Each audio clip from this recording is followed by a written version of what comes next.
my news team at my side. News team, assemble!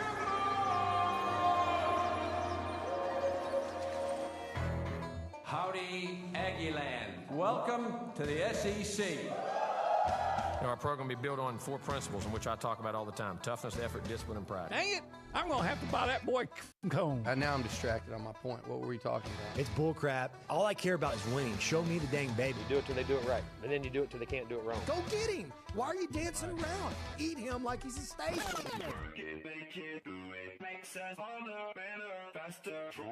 He fits what TexAgs radio is about. He fits into what the listeners are going to want. He's a pro on every level. That's how long I've been on ya.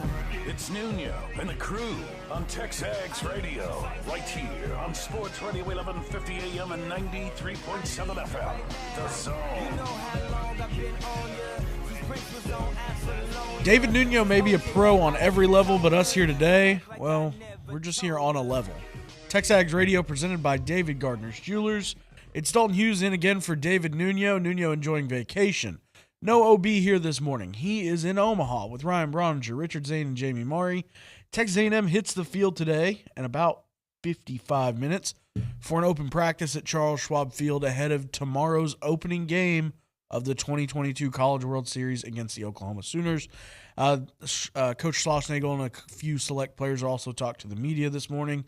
You can hear all that on TexAgs.com as soon as it is available. Got a fun show for you today on a Thursday morning. We'll start off here in a little bit.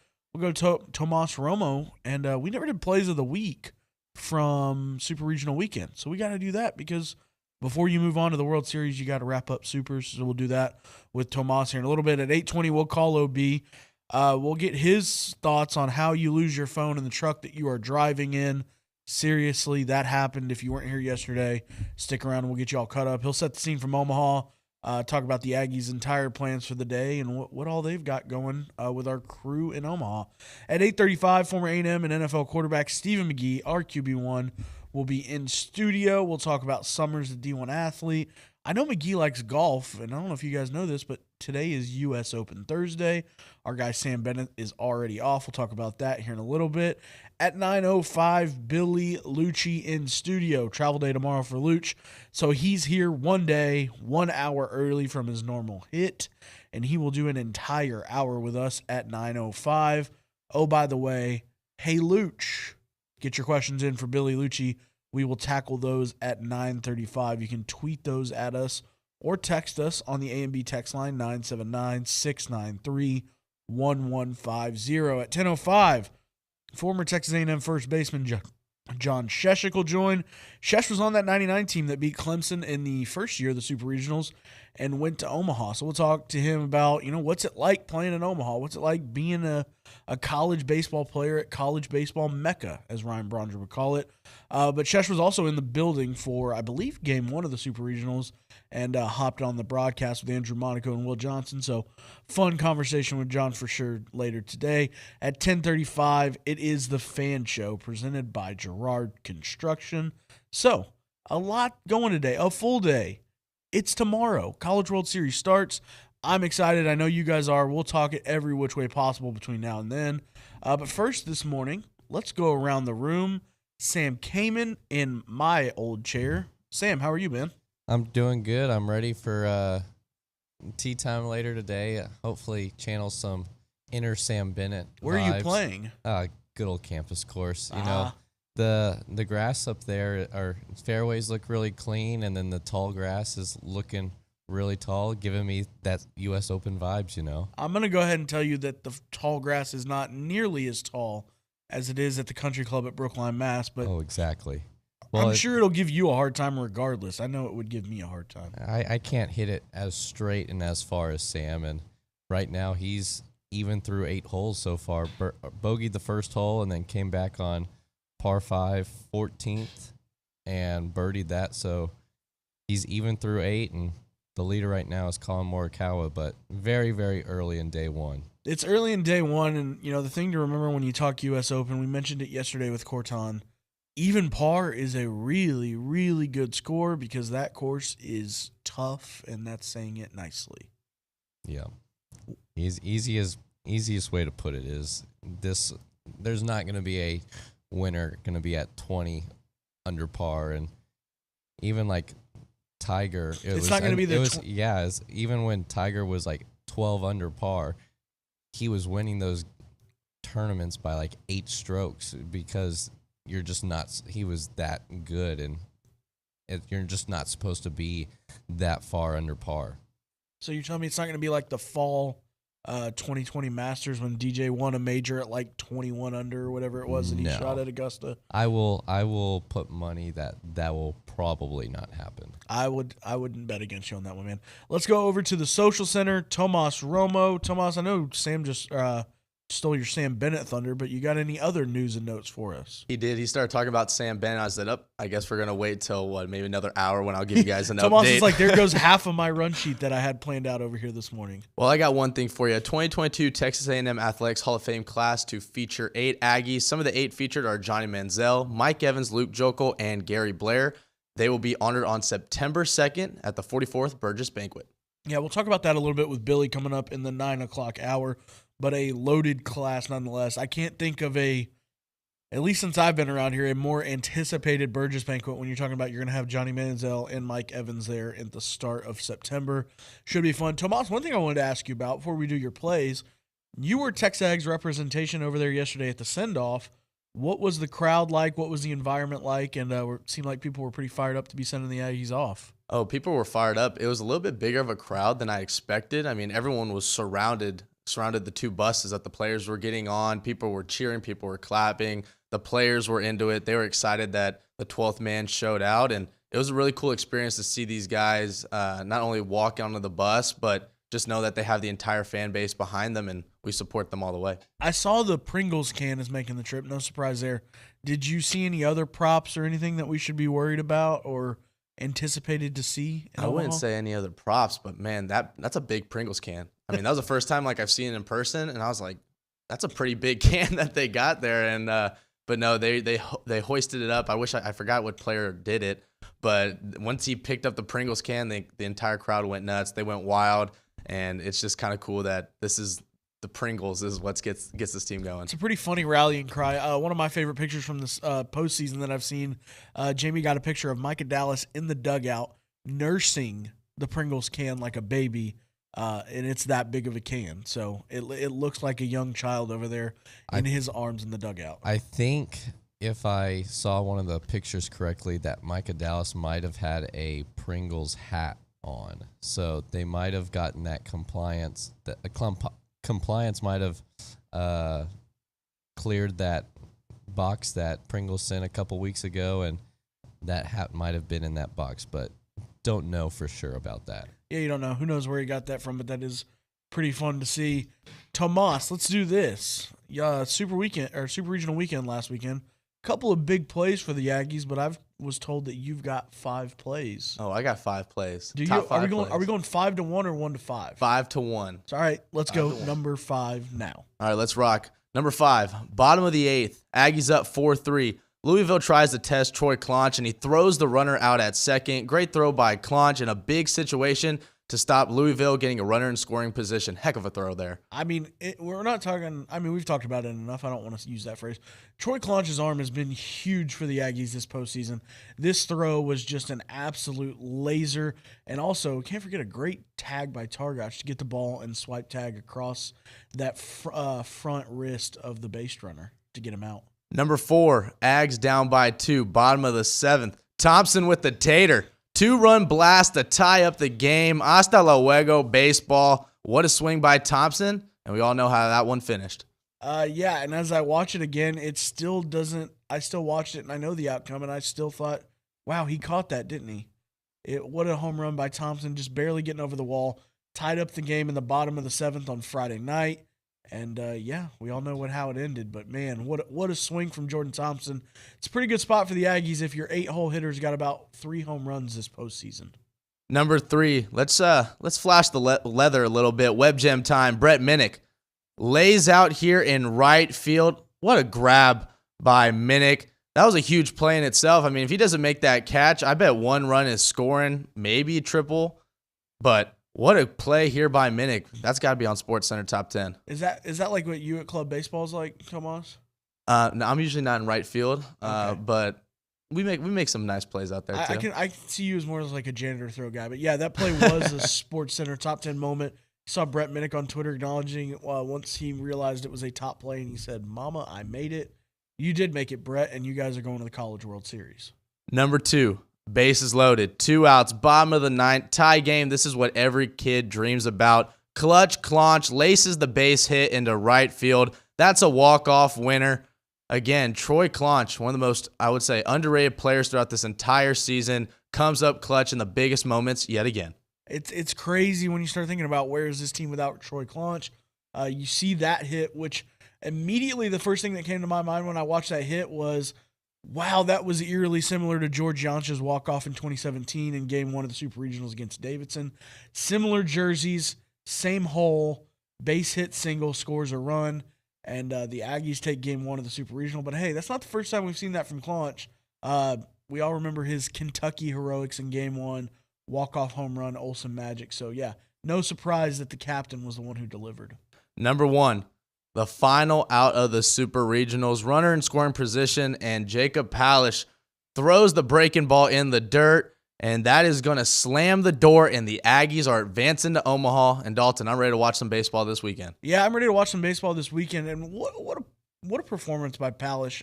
You know, he came in back-to-back days, and the funny thing to me, we talk about the 3-2 pitch, and everybody knows he's throwing the slider, but when it's that good, I guess it doesn't matter what you're throwing, and if they know what's coming, they still can't lay off, and they definitely can't hit that ball in the dirt. And, Dalton, I was just looking at the box score real quick there at the end of that play. We won 4-3. They had 13 hits. We had 5. 13-5. A&M got out-hit pretty substantially. And, yeah, that's the thing. If you would have told me going into the weekend, if we're sitting here Friday morning doing the show with me, Ryan Broniger, Scott Clinton, and Richard Zane, what if I'd have told you that A&M would have played in the first 2 games would have only scored 9 runs? What's your reaction?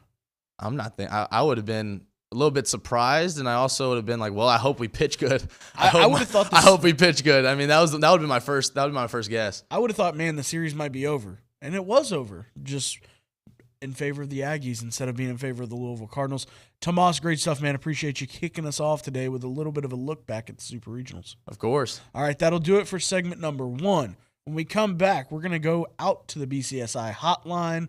Olin Buchanan live from Omaha. He's in the Airbnb, and I wonder if we've got any interesting stories from night 1. You're listening to TexAgs Radio, presented by David Gardner's Jewelers. Hey guys, it's time to experience the difference with Caprock patient-centered care. Maybe not right now, but when you are in an emergency situation, you need to go somewhere that's going to get to you quickly and take care of you right away. And that's what they do there at Caprock Health System. They are 100% locally owned and operated. They are here in the Brazos Valley, and they put the patient first in every single decision that they make. That's what they want to do. Their sole purpose is to make you feel better. So when you go to a Caprock, you know this. They're going to take care of you right away. They're going to make you feel better. And they're going to get you out of there as quickly as you have to get out of there, right? Like, just get out of there quickly. They've got 2 state-of-the-art locations designed for patient healing and family friendliness. And you've got the Caprock Hospital in Bryan, and you've got the Caprock 24-hour emergency center in College Station. And they both have 0 wait times for emergency care, so you'll never have to sit in a crowded waiting room. The hospital and the 24-hour ER maintain a clean and sterile, safe environment. It is Caprock Health System in the Brazos Valley. Again, 100% locally owned, Caprock Health. I'm Chelsea Reber with your community calendar on The Zone. The Bush Library invites you to their next summer film series featuring Atlantis: The Lost Empire. This Friday by the pond, games and food start at 7. The movie begins at sunset. The Brazos Bluebonnet Quilt Guild is excited to host a judged quilt show at the Brazos County Expo this Friday and Saturday.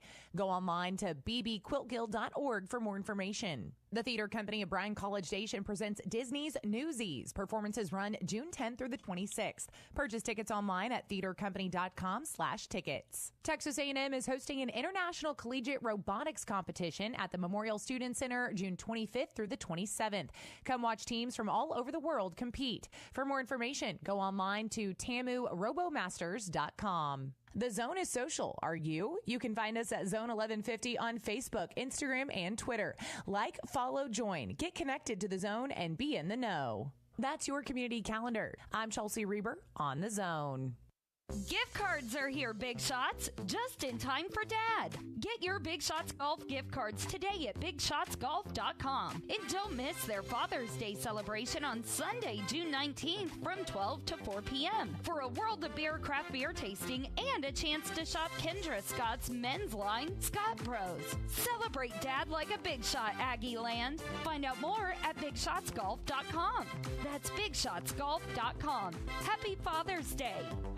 Grab your first cup of coffee weekday mornings with Keyshawn, J. Will, and Max, powered by WC Tractor, right here on 1150 AM and 93.7 FM. Plus, online at RadioAggieland.com. WC Tractor, your local award-winning Kubota in New Holland. Do you have questions? Look them up online at WCTractor.com. That's WCTractor.com. You can also call them at 1-888-8-TRACTOR. That's 1-888-8-TRACTOR. Keyshawn, J. Will, and Max, powered by WC Tractor. Our publications reach every corner of the Brazos Valley, and we want to partner with you in sharing your message with the community. You may recognize a few of our Bryan Broadcasting publications. Best of the Brazos Valley. Brazos Life, the annual manual. Welcome home, Brazos Valley. Brazos Family. Brazos Wellness. Brazos Valley Bride. Peace, Brazos Christian Life. With the combined power of 7 magazine titles, 11 radio stations, and digital solutions, Bryan Broadcasting Publications can help you be heard. Call 979-695-9595 to learn more. Enter now at zone1150.com to win a Texas Summer Survival Kit presented by Field of Family and in part by the Smokin' Aces Barbecue Team. You can enter once a day, Saturday through Thursday. You have to enter each week to win. Give your dad, husband, significant other what they really want this Father's Day. Premium beef from Field of Family. Go online, shopfieldoffamily.com. Enter now at zone1150.com.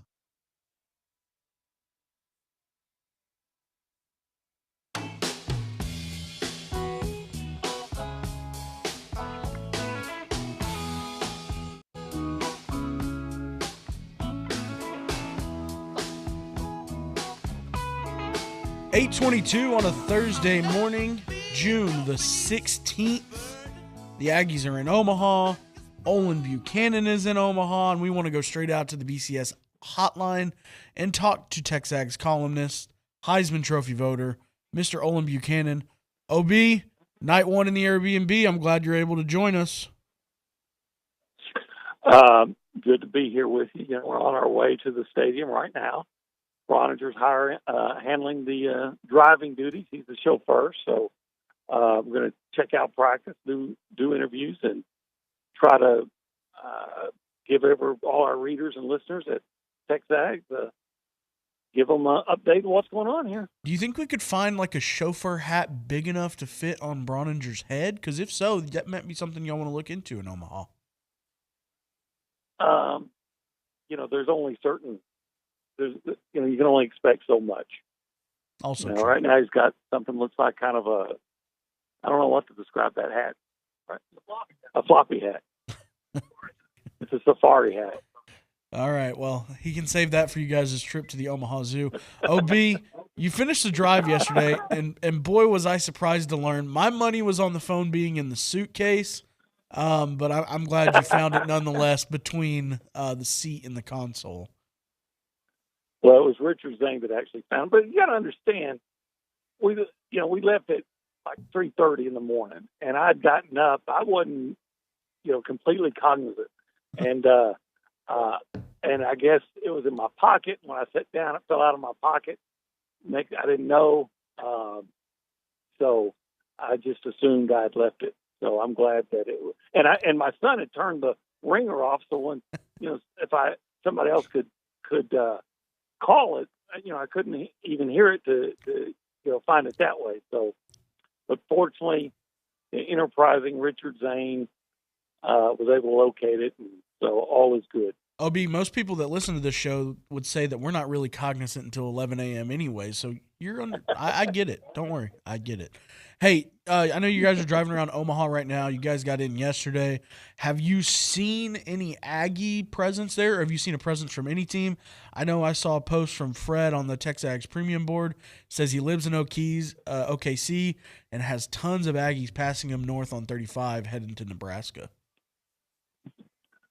No, we haven't. But again, we left so early yesterday that once we got here, we got our credentials and everything, went to eat, went right back to the Airbnb we were staying, and everybody was crashing pretty soon. I think Brininger and Richard Zane watched hockey for a while. Jamie might have been in there too, but some of us were like me, were just barely staying awake. So we didn't have much time to see anybody else. But I'm sure we'll run into some Aggies today. Absolutely. OB, I know you guys said y'all are going to go do some content here in a little bit. Can you tell our listeners kind of what the schedule is for Aggie baseball today? I know they've got some stuff this morning and then some more stuff this evening. Yeah, I think they're going to be practicing just here in a little while, and then we're heading for that. And then I think I'd have to double check the schedule, but I think the press conference will start around 10. And later today, I believe there's the opening ceremony of the College World Series, so we'll make sure we're there for that. And after that, I don't know. I guess that's when we start looking for those Aggie faithful that are going to be up here, and we'll have to find something to eat. I think we should get one of those Omaha steaks today, but there are three other people I'm here with. I mean, you're the boss, OB. You're the old man. You're the elder statesman. If I'm the boss, we wouldn't have left. If I was the boss, I am the elder statesman. But if I was the boss, we wouldn't have left at 3:30. Even though I have to admit that it was nice to get here around 4:00 yesterday. Well, I know you guys went. You guys went to the stadium. You took your team picture. I know you're not the self-proclaimed biggest baseball guy, but it's still got to be cool to see what they've built for college baseball there. In the middle of America. Yeah, it is. I mean, they really embraced it. In fact, when we went to eat, our waiter, first thing he came up and asked us if we were here for the College World Series. Well, of course, I don't know who else would drive from Texas to Omaha, Nebraska in June. It's not for the College World Series. I mean, nothing against Omaha because it's nice, clean city. People are really friendly here, but it's just not what I'd think of as a summertime destination unless you're here for the College World Series. But everybody that we've come in contact with has been really friendly, and I think they embrace the visitors or nothing else. Helps them make some money. Absolutely. So I think they're just nice folks anyway. Olin Buchanan with us on the BCSI hotline. OB, I'm not sure if you saw this yesterday while you were driving, but Texas A&M Athletics and the Letterman's Association announced the 2022 Athletics Hall of Fame class. A couple of names that you know pretty well, OB. Mike Evans, Luke Jokel, Bernard King, Johnny Manziel, to name a few. What a loaded class that's going to be. It's going to be a pretty highly anticipated Burgess Banquet ceremony, I would assume. Yeah. Well, you talk about some no-brainers there, right? Those guys, I don't know what the criteria is or if you have to wait a certain amount of time or whatever, but if that is the case, those guys are no-brainers for as far as being, put in as soon as possible. I mean, I've said it before, I think if Mike Evans and Johnny Manziel in the old days, if they played together for 3 or even 4, even 3 years, they'd probably be recognized as the most prolific passing combination in college football history, not just A&M. And then if you think about Luke Jokel won the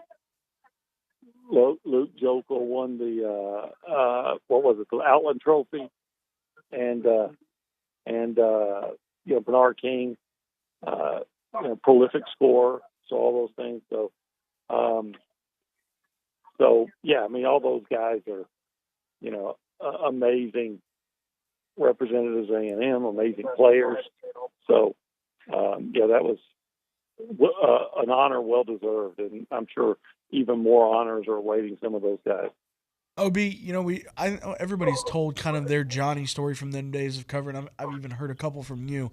Were there ever any interesting press conference quotes from guys like Mike or Luke that you remember stick out to you from your time covering them? Mike at that time was very quiet. I would have loved to have been able to tell his story, but he wasn't very forthcoming. Though he wasn't uncooperative.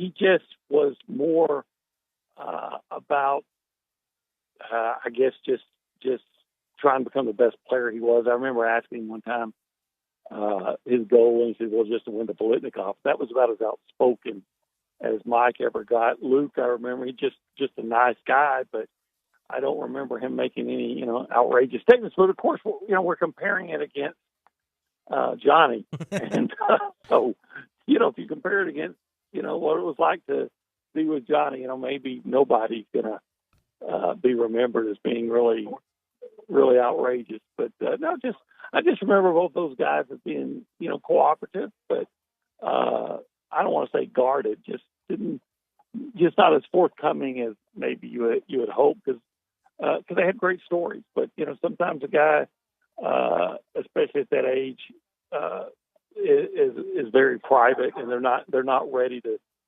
give their stories yet. The full class of 8 Aggies set to be inducted at the 44th Burgess Banquet on September 2nd, 2022.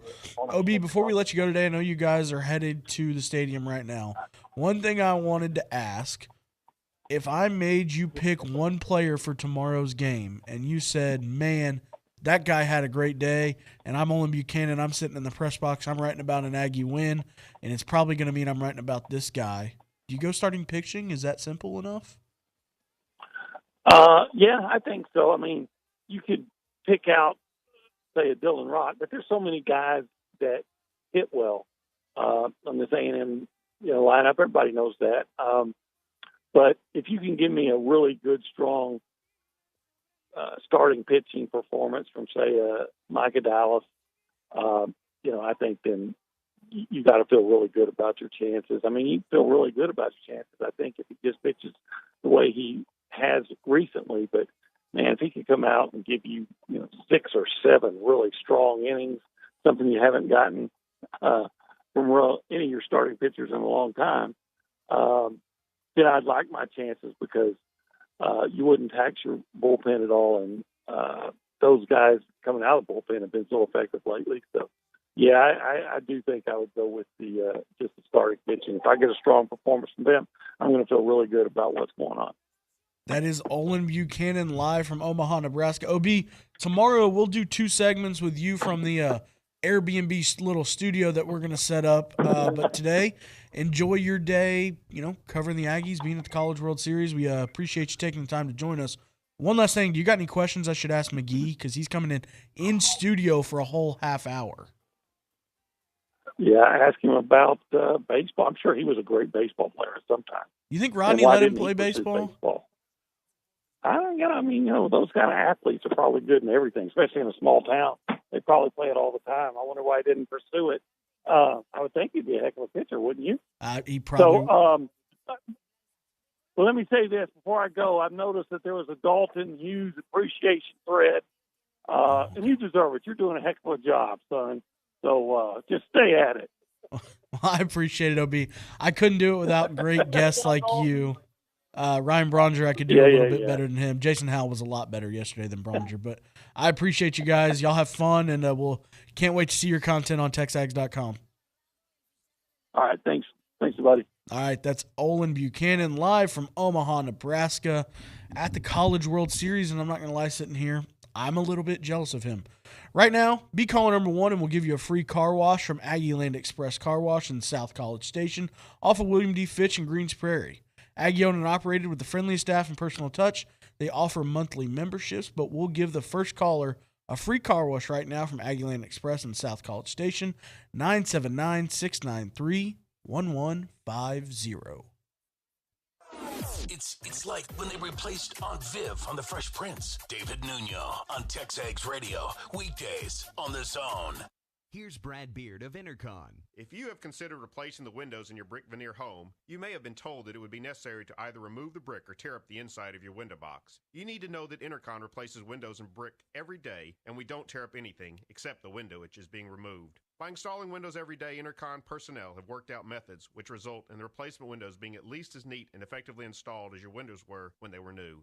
This means that Intercon can furnish and install replacement windows which exceed today's tighter standards for efficiency. They look and perform just as well as the best windows in brand new homes. Call Intercon or visit our showroom, and we will furnish you customer references for homes you can look at and homeowners you probably know who can tell you that Intercon can solve your window problems without wrecking your home or your budget, just as we did theirs. Intercon will furnish a free quote, and we won't pressure you to buy. Whether you have new construction or an existing home, let the fine folks from Intercon help your home energy efficiency year-round. Call Brad Beard of Intercon today at 823-3639. That's 823-3639. Looking for more ways to save money? Aren't we all? Jenny here. Shop your local Big Deals online store. You'll find gift certificates to all kinds of local businesses, places where you already shop, restaurants you already love, and great local entertainment. The best part? All of these gift certificates are on sale at discounted prices. Get them for yourself or buy them as a gift. Shop and save. You'll be glad you did. AggielandBigDeals.com to save big. AggielandBigDeals.com. Hi, this is Jeff Vanderwood with Veribank. Veribank is continuing to grow in the Brazos Valley with a brand new full-service banking center on Highway 6 in front of Academy. We have a team of genuine bankers specializing in personal and business banking, wealth management, and investor real estate lending ready to serve you. Veribank is here to help you succeed financially, and you can bank on it. Visit Verabank.com today. That's VERA Bank.com. Verabank. Member FDIC, Equal Housing Lender. Since 1957, Slovakic Sausage in Snook has been making the best tasting sausage in Texas from the same family recipe. Slovakic is the official sausage of Texas A&M Athletics. Whether it's from the grill to the family gathering or from the pit to the neighborhood party, serve the sausage voted best in the Brazos Valley. Serve Slovakic. Be sure to come in and check out their full-service meat market, relax on the front porch, or grab some fresh kolaches from their bakery on your way out. Slovakic Sausage, Highway 60 in Snook. I, Louis Bellina, would like to invite you to hang out with me and my friends weekdays from 11 to 2 right here on The Zone. It's the Louis Bellina Show, presented by King Ranch Saddle Shop. Friends like Alan Ward of Brigadoon Brewery, Billy Lucci, Olin Buchanan of the TexAgs universe, people like Joe Sheehan of the Joe Sheehan newsletter, Bubba Bush of BV MMA and Fitness, and more. It's the Louis Bellina Show, presented by King Ranch Saddle Shop, weekdays 11 to 2 on The Zone.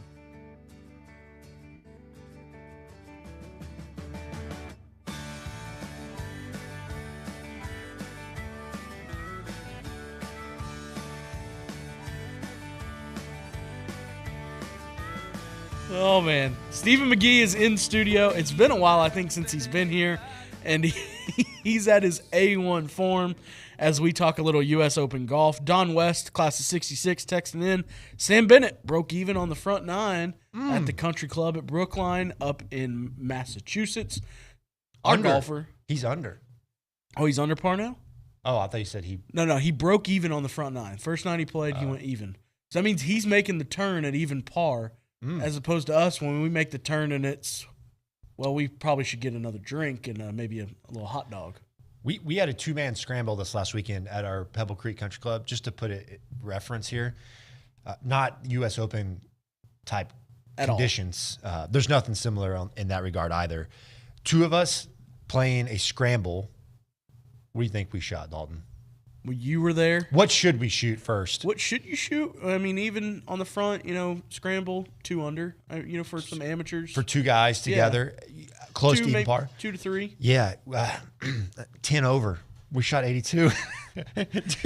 do you think we got last place in the last flight? I think you did. Yeah, we did. Did they start serving jackhammers out at Pebble that you need to tell me about? They couldn't service enough to get over our golf woes. It was ugly. Couldn't get enough swing lubricant in? No, there was no swing lube, and it was I guess I need to spend more time playing golf because clearly I'm horrible, and so is my partner. But it's a good time. But I think that the USGA, they have this, it's called Cieve, right? Is how they pronounce the LIV, L-I-V tour. Yeah, it's like 54. It's the Roman numerals for 54. Okay, whatever that is. All this drama, all these guys. You want to have some excitement in the U.S. Open. Every tournament, they should allow a golfer like you or me to go play. Like, we're teeing off with Justin Thomas at 8 a.m. at Colonial, and we post like a 106, and we're like our balls are bouncing off of the grandstands. The cart path. I'm shooting. I would shoot half of my second shots out of hospitality. That's it. Can you imagine? It wouldn't be like Phil Mickelson out of a hospitality area. But who wouldn't tune in for that, dude? Right? If you made that like a subscription service, I'm in. I'm in. I don't care what it costs. I want to watch average Joe play with the best. I do too. I think it would be an absolute hit, and someone's going to do it. They and I have bet to you, eventually. based on the way things are going, I feel like it's going to be whatever this thing is. Sieve, they do it first, but I think it's an idea. It's funny that you bring that up. You know what that is? That is hey, when we do the Olympics every year, there should be a non-qualifier, just a guy that goes and participates so that we can all watch. Because there goes Athing Mo running the 800-meter, and then you've got McGee coming in. Just been over after 100 yards. You run a 200, and you're like, that's it, guys. I'm good. Thanks for letting me come out. I appreciate it. Throwing up. Hey, it's funny that you bring up the LV Golf Tour because I'm not going to turn this into complete golf talk, but it got me thinking. You've seen all the news about the animosity between the two different groups of golfers this week at the U.S. Open. Is this a good comparison? Is this like that guy? I don't know if you guys had a guy like this back in your class at A&M. Is this the guy that's in your class committed to A&M, just the entire recruiting process, and then signing day flip, and then, oh, hey, I got to go play against this guy for 4 years, and when I see him pregame, it's probably not going to be the nicest of welcomes? Yeah, I think so. Is it as much betrayal though? Maybe it's like the guy that's on your team, okay, but then he enters the transfer portal, and he's really wanting to move on from the team. He sits out for a couple games, and then doesn't sign anywhere, but he's back on the team the next fall. I know we've had a couple of those. Is it like one of those you look at like, what is this guy really? Yeah, is he really on the team? Like, is he really pro A&M? I don't know. It's kind of how like we feel about Richard Zane here. It's like, yeah, Zane really committed. Like, if he was really committed, I think he gets a lightning bolt with his mullet cut. Though that mullet cut, I'm gonna be honest with you, it's time for you to trim yours too. I know. I was thinking about it. Look at that thing. It is gorgeous. There's a lot of flow there. That thing is made for, just like your outfit today. You're not supposed to tell people it's below the desk. No one can know. It's business up top, party below, and that's great. I love that. But I think you should do the same thing with your haircut. We'll think about it, McGee. Hey, I don't know if you saw this, but yesterday, Texas A&M, the Letterman's Association, announced the 2022 Athletics Hall of Fame class. A couple of guys that I for sure know that you enjoyed watching. Mike Evans, Luke Jokel, Johnny Manziel are the football players being inducted. That's a pretty great group. Kathy said, "Hey, I know you can't show up. You're going to be gone for the voting thing." But she's like, "Would you go ahead and send in a ballot?" And I was like, "Yeah, send me over all the eligible people." And I texted back immediately once I saw the list. I was like, "Well, is this even serious? Like, is this the shortest voting process ever?" Yeah, arguably the greatest Aggie athlete ever, Johnny Manziel. I mean, that's an easy one. And then hands down, my favorite Aggie right up there with Swopadopi is Mike Evans. I mean, who doesn't love this guy? Just an absolute gem. And then you got a first-round offensive tackle. I mean, there wasn't a bad select. There were so many good names on there. And the sad part is it's just because, I'm a one-trick pony. We were laughing about that off air, is that I know football. I don't know a lot about what makes baseball player great or what makes a track athlete great. Like, I know big picture, like this person won a bunch of golds or they did whatever, but outside of just the achievement factor, it's hard to appreciate sometimes how good an athlete really is unless you know that sport. And there's some really good names on there, which is, A&M has been a real factory for great athletes. And so congrats to all those people. They certainly all deserved it. Yeah, no doubt. That is a great class. I mean, I don't know if there's any way to put it. The Burgess Banquet, I think this year is going to be great. I think you're going to have a lot of people that maybe don't usually go say, oh, I can hear Johnny Manziel and Mike Evans give some induction speeches. I'm probably going to make my way out there. Yeah, it'll be there'll be some groupies there. It'll be a party for sure. Hey, McGee, one thing I wanted to ask you about today, because I know you like baseball, but I won't make you get into it, as you just mentioned. But hey, so you're a Division I athlete at Texas A&M. I know things have changed a little bit now with rules and stuff like that. They can have meetings and whatnot. What's it like being a D1 athlete in the summer on a major college campus? It's nice, but most of them are going to school still, so they've got their 3 or 6 hours that they're taking, and it's crunched down into a month, and so there is still quite a bit of. Whenever I was here, we were using that time to get classes in, and that's how, guys like Tanny Hill, myself, we all graduated earlier, right? Because it's summer school. So it's nice, but then it slows down, right? I mean, you get to do the fun things like go to the pool, hang out, just a different pace, which is a good thing, I think, for. But it's also a time. It's a big prep time too, man. I mean, it's not a just go to the pool every day and hang out and relax. I mean, this is the time when you're really making your gains and you're setting yourself up to win football games in the fall. It's how good the preparation right now is, and a lot of that is obviously physical. It's the stuff in the weight room and running and getting prepared for that. And then for quarterbacks, I think there's film prep too and whatnot. So yeah, I mean, there's a lot going on right now, but I think the pace of play is nice too, right? The pace is different. You still got to work, but you can get there on your own time a little bit more. Exactly. It's like it's a weekday round of golf. You tee off at 5. You get off work, you go, no one's on the course, you have the whole place to yourself. It's nice. So you say it's on your own time. We hear all the time about quarterbacks and receivers getting together.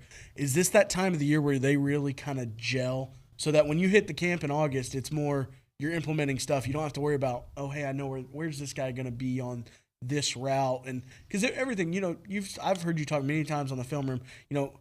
Guys are all supposed to run around the same way, and even if they all taught the same way, everyone's going to have that slight different variation, and it's learning that variation. Doesn't make it right or wrong. It's just learning what a guy's going to do. Yeah, I think you also you go out there and you figure out the pace and how that guy gets in and out of cuts, right? As you're trying to anticipate throws, and that's a big time to do that because you can try throws and miss throws, and there's no penalty for that, right? This is the time to try those shots, see if it's in your repertoire, see how a guy, runs his routes half fields with guys, do your hand signals. I mean, they're doing 7-on-7. Hopefully, they're out there competing against offense, defense, getting one-on-ones, but it's very much player-driven, and it falls on the leadership of those guys to be consistent and be out there doing stuff because they've also got to work out. They've got to do their conditioning, so they're tired, and then you got to stack that on top of it. Plus, you have classes, so it's not a slack off time like it is for an offensive lineman like you. Yeah, for sure. What do y'all do during the summer months? I don't remember. Y'all 12-ounce curls. Get your workout. You compete over a 6-pack. Yeah, who can drink it fastest? Exactly. Offensive lineman. What do they even do? Exactly. Speaking of, I know you've told me funny stories. You guys had a great group when you were here at A&M. Yeah. Had a lot of fun. Were there any funny summer stories? I don't know. I've got my one of my all-time favorite stories of A&M football. It involved a Christmas in July party. I can't share it on air, unfortunately, but it was an absolute classic. I was at the facility studying one night. I don't believe that. Getting phone calls from some of my buddies who were out on the town at a Christmas in July event, and they were giving me heck for not being there. A Christmas in July in College Station. I help whoever had to wear the Santa suit. Help whoever had to wash the Santa suit. Who do you think would have been in the Santa suit of that group? Well, I can tell you, it's Kirk Elder. That's where my mind was gonna go. When I think of you telling a Christmas in July story, I'm like, is Kirk Elder in a Christmas suit, Santa suit? I'll never forget it. It was a Thursday night, and they kept harassing me, blowing up my phone, and I had a final, and they decided they were going to stay out all night and then come in Friday morning for the 5:30 a.m. workout. So I knew that. I went and I was studying actually in the coaches' offices, and I used some of their the secretaries had all this lamination stuff, for recruiting events and all that stuff. So I knew where it was, and I made these signs that said, all of Santa's helpers need to meet in Coach Fran's office at 10 a.m. You know who you were, etc. And I kid you not, one of our offensive linemen shows up in Coach Fran's office. And then Coach Fran was like, what are you doing here? And he said, I thought we had a staff meeting or a team, the guys that were involved in this incident last night. And he's like, what incident? Nice job, McGee. He goes, I'm going to kill him. And Fran's like, kill who? And he goes, our quarterback, he's going to die. Classic stories from Stephen McGee here inside the Rollo Insurance Studio. We'll take a break here. When we come back, it's time for That's Bullcrap. Who knows what's on McGee's mind? We'll do that and more. You're listening to TexAgs Radio, presented by David Gardner's Jewelers. All right, guys, Heritage Films time. My buddy Chance McClain there at Heritage Films, it's David Nuno. He gave me my start in radio years back, and he's just been so great to me. But he's got a new creation. It's called Heritage Films, and it's a chance to tell your family's story. So he teamed up with Michael Berry, who's a talk show host in Houston, years back when Michael's father was feeling ill. He wanted to have somebody tell his story. He called Chance because they're buddies, and he said, Chance, tell this story. Well, Chance had such a great time telling that story and developing a relationship with the Berries. He's like, this is something pretty cool. So he started doing it for others, and he started Heritage Films. It's a documentary about your family, right? A Netflix-style documentary that details your family's origins. And it's something that I think your kids and your grandkids and their grandkids are going to be able to cherish for a long, long time. It is Heritage Films, the website, yourheritagefilm.com. Again, that website, yourheritagefilm.com. 713-893-8341, 713-893-8341. I'm Chelsea Reber with your community calendar on the Zone. The Brazos Valley African American Heritage and Cultural Society is hosting the Juneteenth celebration in Bryan. Saturday morning, starting at 10, there's a parade from Kemp Carver Elementary to Sadie Thomas Park. Then you can stick around for celebration in the park from noon until 3. And Saturday evening from 6 to 10 is a Blues Fest in downtown Bryan. Stage Center Theater in downtown Bryan invites you to see Steel Magnolias, Robert Harling's play about 6 sassy women navigating life through the good times and bad. Performances run June 9th through the 25th. Purchase tickets at stagecenter.net. Award-winning storyteller Tori Simmons is speaking at the Brazos Valley African American Museum on Thursday, June 30th at 7 p.m. Admission is free.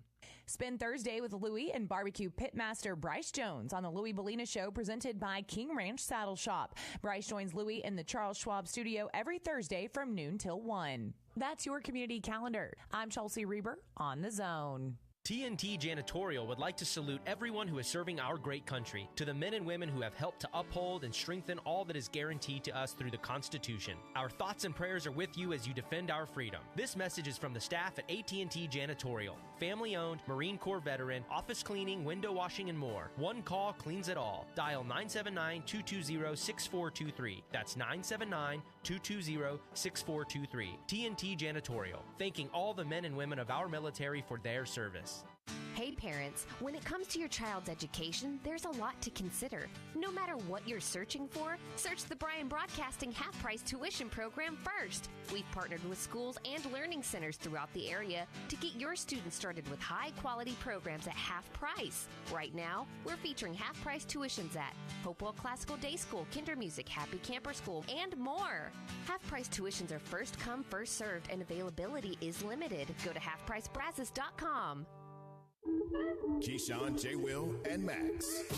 You have dogs? Nah, how many dogs? If you had dogs, no. Have you? Oh, no. You never had dogs? Yeah. Not like a animal. Here's the problem. I grew up in New York City. Yeah, so I live in New York City. If you get a dog, you are now in the poop collecting business. Yeah. So the reason I asked is because I was happening to be looking through the phone, and in one of these things, social media things, something popped up where a dog was literally licking a baby's face and licking all. That's so gross. And Jay said, "Oh, that's so cute." I'm like, Jay, you know where a dog's that's tongue the goes? problem with you. Well, until I recognized that the baby was like 6 weeks old. That's so gross. I thought it was a baby, like like a year-old. That baby's going to be immune to disease for the rest of a year-old kid. Jay, the dog's mouths are cleanest thing on earth. Whatever. Listen in to Key, J. Will, and Max, powered by WC Tractor from 5 to 8 on the Zone.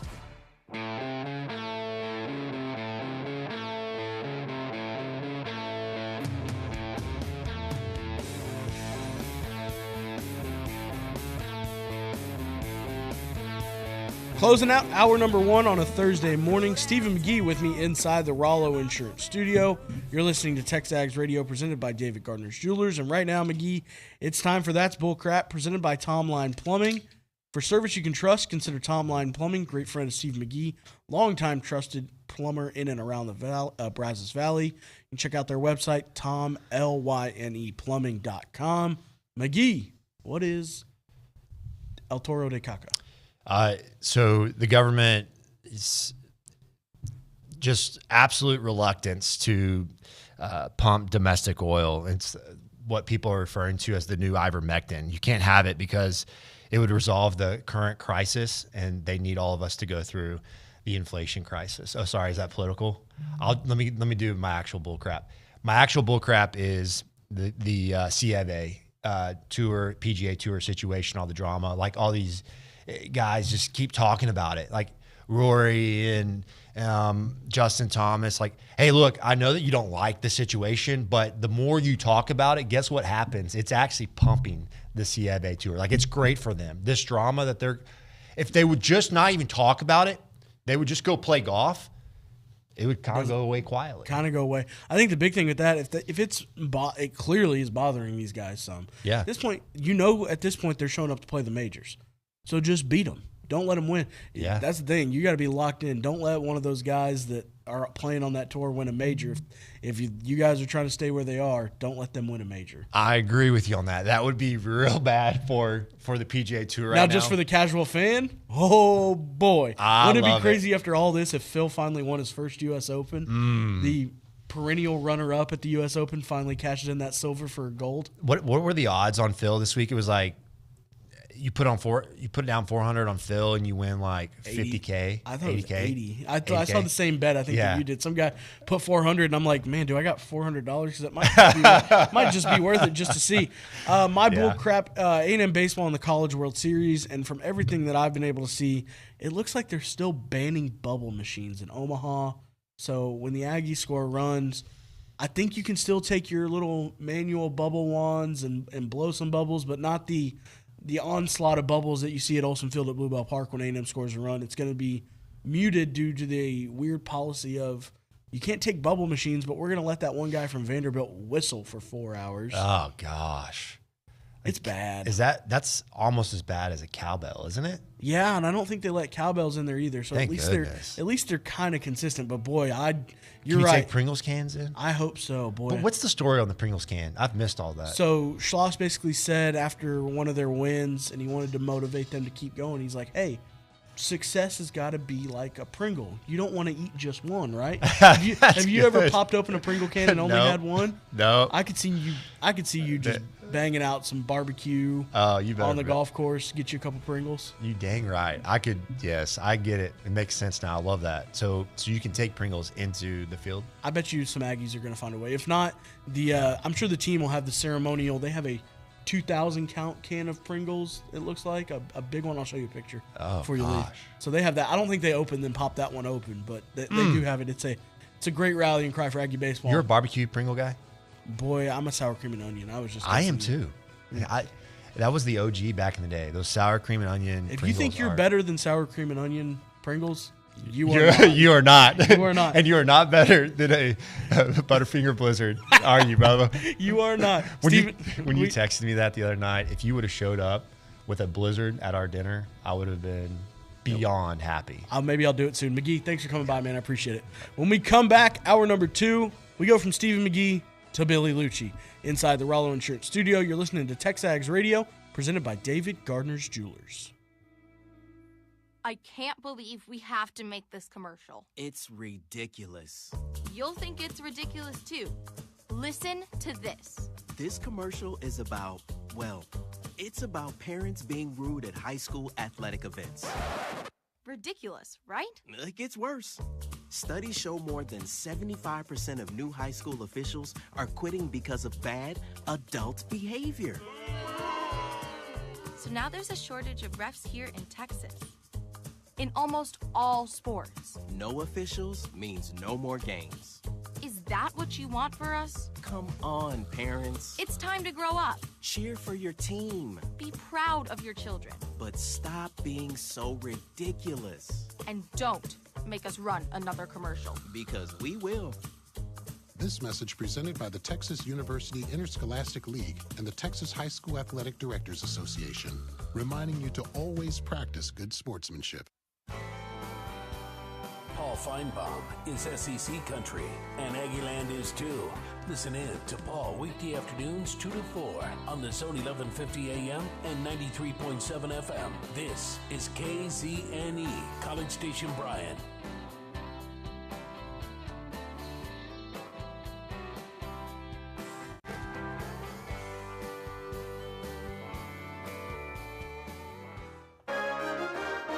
From WTAW, I'm Chelsea Reber with a news update on the Zone.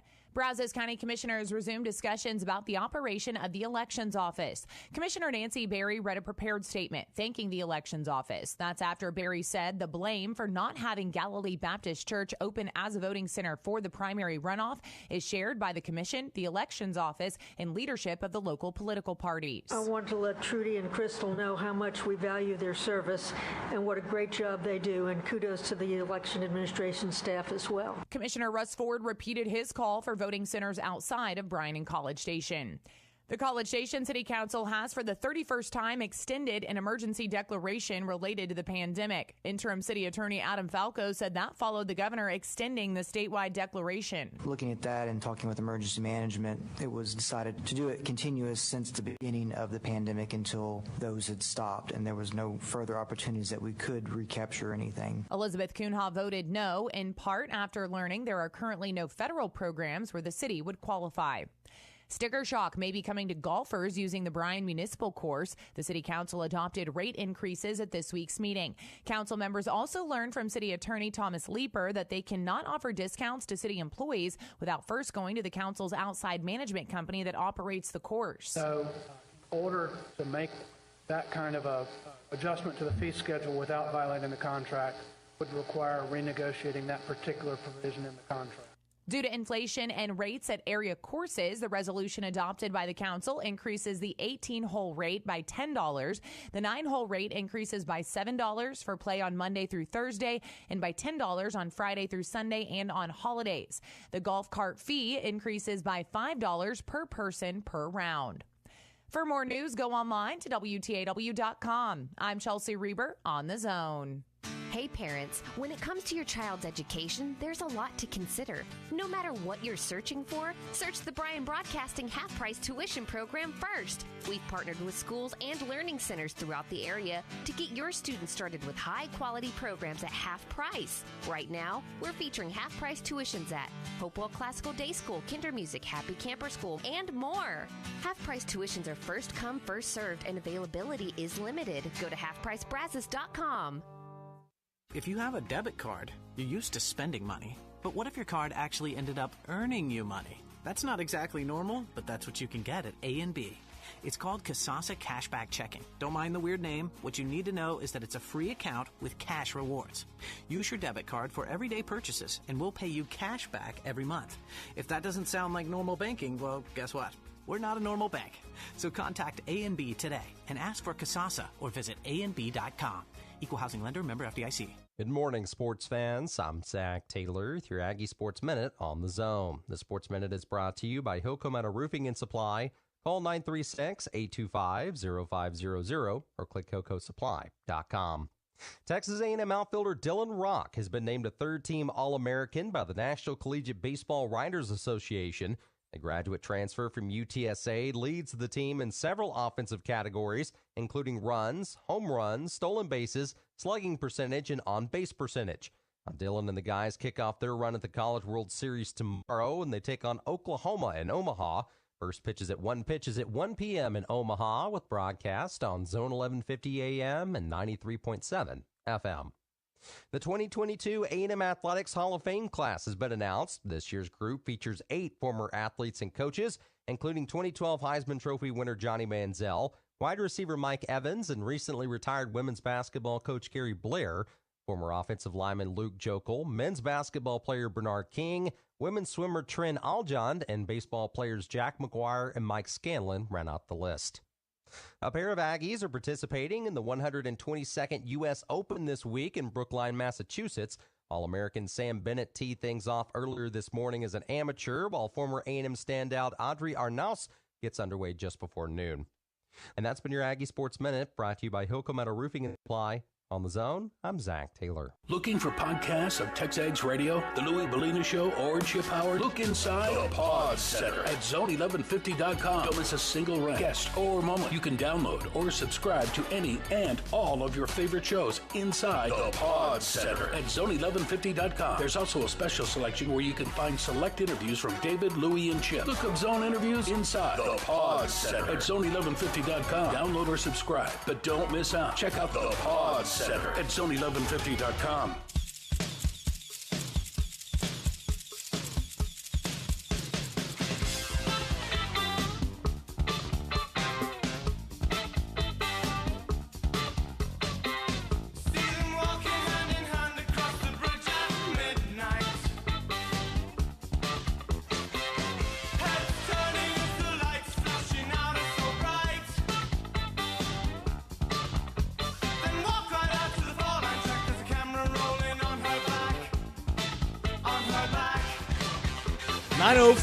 This is TexAgs Radio, bringing you back for hour number 2 inside the Rollo Insurance Studio.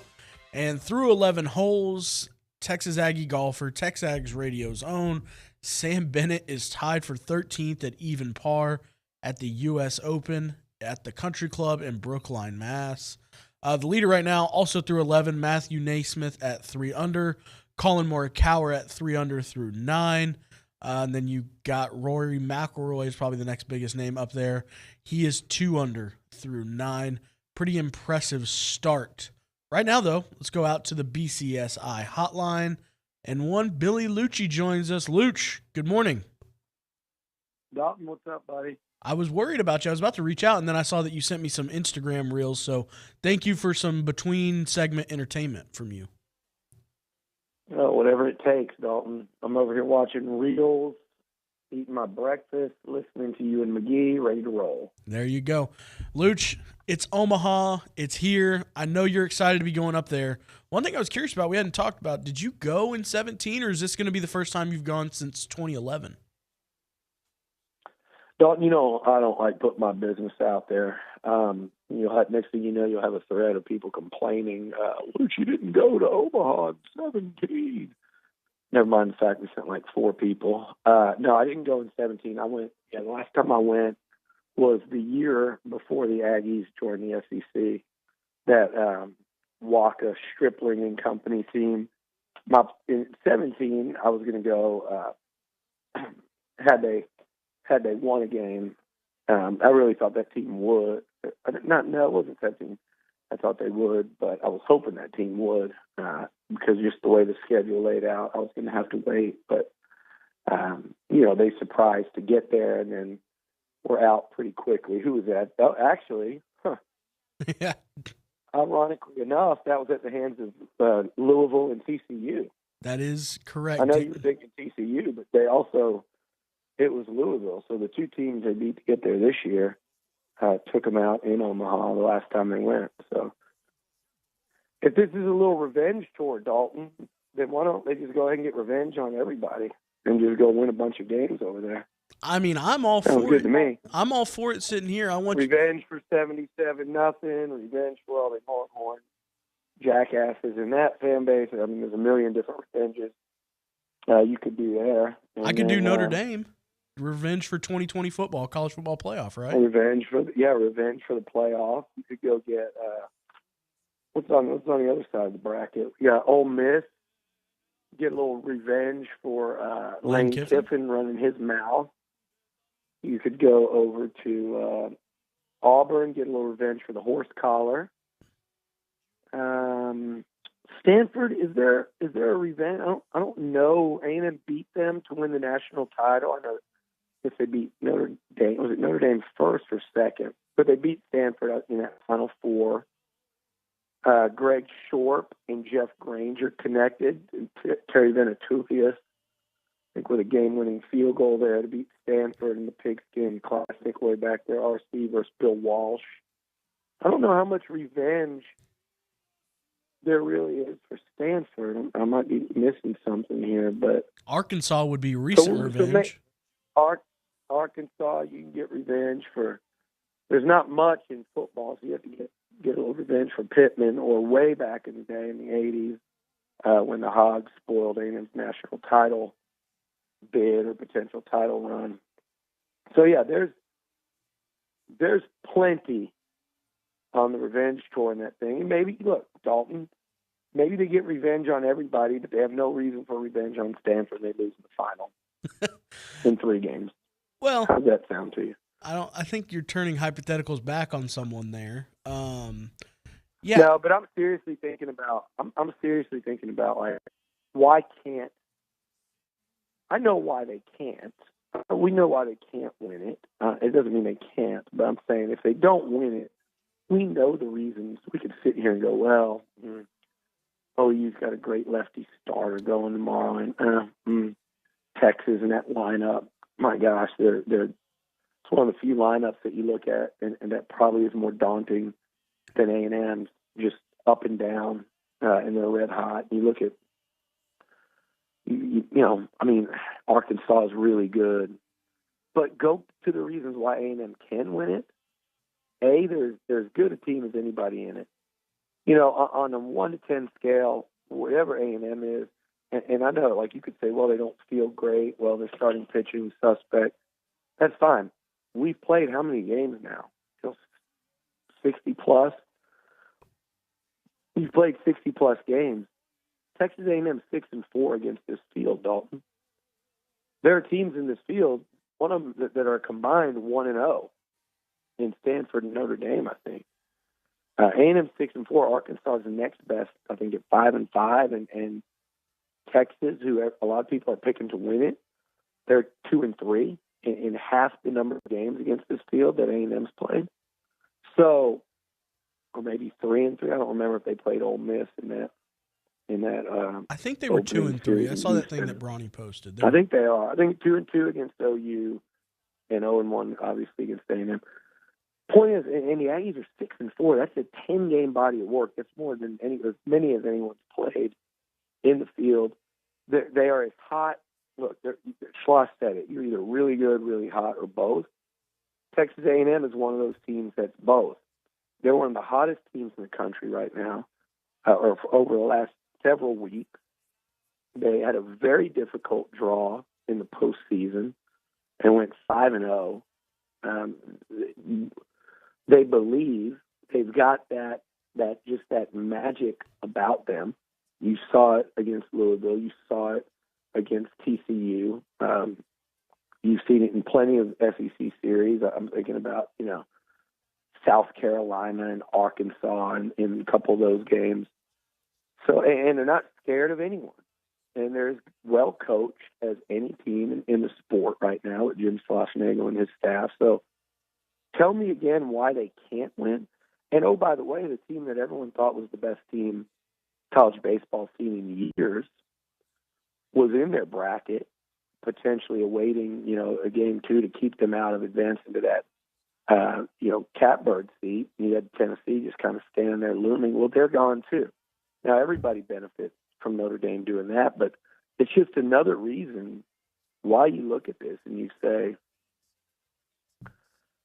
man, Dalton, there's a lot that goes into it, and obviously we've spent hours talking about it and we'll continue to. And, look, Boast and Dylan Rock have to, play big when they didn't by their lofty standards this past weekend. That middle of that lineup has to be devastating like it always is. But the bullpen has to keep throwing the way they've been throwing, and they'll have to get more help from guys that maybe we didn't see this weekend.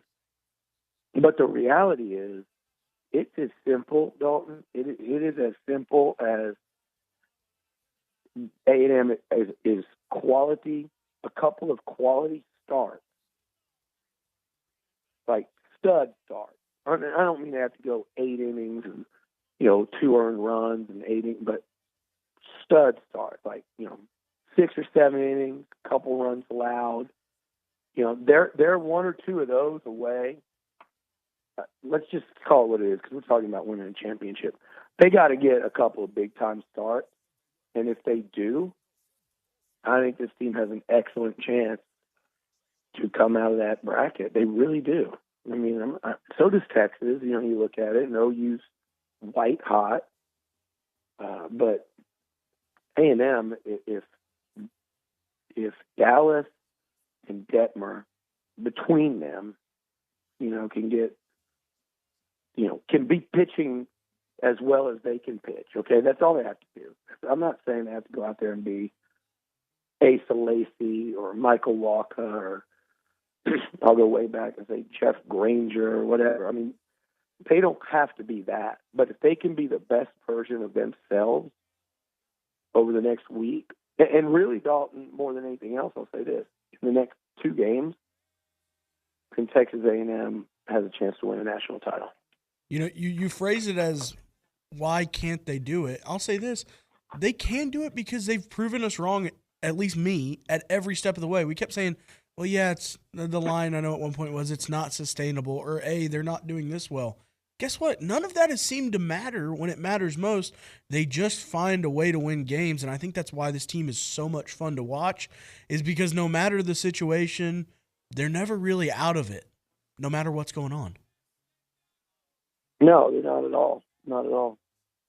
Luch, one thing here before we go to break, I asked Olin this question, and you know, you're facing Oklahoma, the big lefty on Friday. Is the matchup? I know you just said they're big starting pitching away. You're going to stay with that and say, hey, if that's the one key to Friday's success for A&M against Oklahoma, against that lefty, you need someone that kind of matches him on the mound, correct? Yeah, because he's probably going to give you a quality start. I mean, he really is. He's probably going to give you a quality start. He's been doing it. He's looked pretty outstanding. I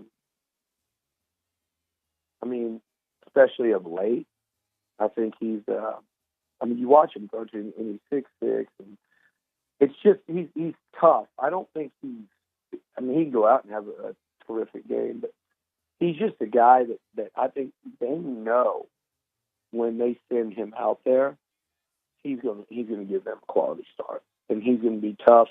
What A&M has to do, the thing is, I think he's more of a strike thrower. You know, Jake Bennett, he's like 7-3. ERA's pretty good, 3.36. But he'll pump strikes. So here's the thing: A&M's methodology of getting him out of there because he's thrown 100 pitches through 4+ innings might not work. He goes deeper into games. He certainly has been lately. But remember, he also started a game, and this is where I go with this. Okay, Texas A&M, everybody's going, well, man, Texas looks good. They're freaking hot, man. Those bats, you see what they did? They did it to East Carolina. I watched that game, all 3. Very tough environment. Very tough environment. I'll give the Jungle that. And a good hitting lineup. East Carolina's pitching was not very good. I don't care what the stats say. Like, I watched them this weekend. That was not very good pitching that Texas teed off on. It just wasn't. And for as good as everyone's talking about Texas, they played no one in the regional. They lost a lot of games in the Big 12 than they were expected to lose. And I know certain guys have come around and are hitting, one of them being old A&M strength coach, Coach Kennedy's son. But what they haven't done is they lost. They gave up 13 in a game to East Carolina, and they came back and gave up like 8 or 9 in the other game. And they really were, you know, walk off win away from going to extra innings to lose a series, and needed a big comeback to get there. So Texas is certainly not unbeatable like everyone, all my Aggie friends that quote unquote know baseball are saying. Okay, I mean, I get it. They're tough. They're really tough when Hanson's on the mound. So good luck to Notre Dame. But beyond that, they're a beatable baseball team. You're just going to have to score a lot of runs to do it, most likely. East Carolina damn near did. And when you look at OU, was it Bennett threw really good against against Virginia Tech. I think they won that game 5-4, but it may have even been like 5-1. OU was in control so late, but then the next game they gave up 13 runs to Tech and got just absolutely clubbed, and then they flipped the switch on them. These teams can be. OU was on the brink of being eliminated against a Florida team that A&M split with a week earlier, and they were down 2-1, I think, in the bottom of the eighth. So these are beatable baseball teams now. This is not A&M in 2017 being a big underdog that just got there. They beat Davidson, and they were really, overmatched talent-wise. That's not what this is. Make no mistake. And for as good as Bennett is, they're taking the field tomorrow, and to act like there's not a chance that Detmer can match Bennett or even pitch better than him, the gap is not big enough to expect that will be the case. You get what I'm saying? No, absolutely. And it's funny, after having this conversation, Billy, when you look at this 8 field and you go back to what Schloss said, I think all 8 teams can easily say to themselves, heck yeah, we can do this. I don't think there is like the overmatched team. No, there's not. There's not one. I really think anybody. I honestly, you can't tell me a team, including Notre Dame, who's not in Power 5. That team was number 1 at one point this year. They just won a series against Tennessee. They had no business being left out of the regional, and they proved it. A regional host, and they proved it. For some reason, I don't have a ton of confidence in Auburn, which is weird because they came in here and beat A&M 2 out of 3. I guess it's just because Ole Miss, like Auburn and Stanford, haven't just blown you away. Well, Auburn did in their regional though, but I mean, and they went up to Oregon State and won too. So I think I'm not giving Auburn enough credit. They might be the sleeper in this whole thing, but I think any of the 8 could win it, including Ole Miss, who is the last team in the field. If you talk to people, the last team in the field, and they could win a national title. Why not? Do you think somebody wants to face them right now in a 3-game series? I know I don't. That's Billy Lucci. He's on the beat. Speaking of 3-game series, we can talk all we want about it and start pitching or whatever. Whatever they've been, up, down, middle of the road. The Aggies won 8 out of 10 series, in the season against SEC competition. They were 8-2. The 2 they lost. They won 1 game. They were 8-2. One of those losses to a World Series team. What is it? 2 of those series win over World Series. They were 2-1 in 3-game series against teams in Omaha, right? Correct. Or 3-1. Yeah, 3-1. Jeez, I'm forgetting. They're 3-1. Am I right on that? I think we're wrong. No, they're 2-1. You were right. They won the series over Arkansas. 1, yeah. They won the series over Ole Miss. Yeah, they lost the series to Texas. Auburn.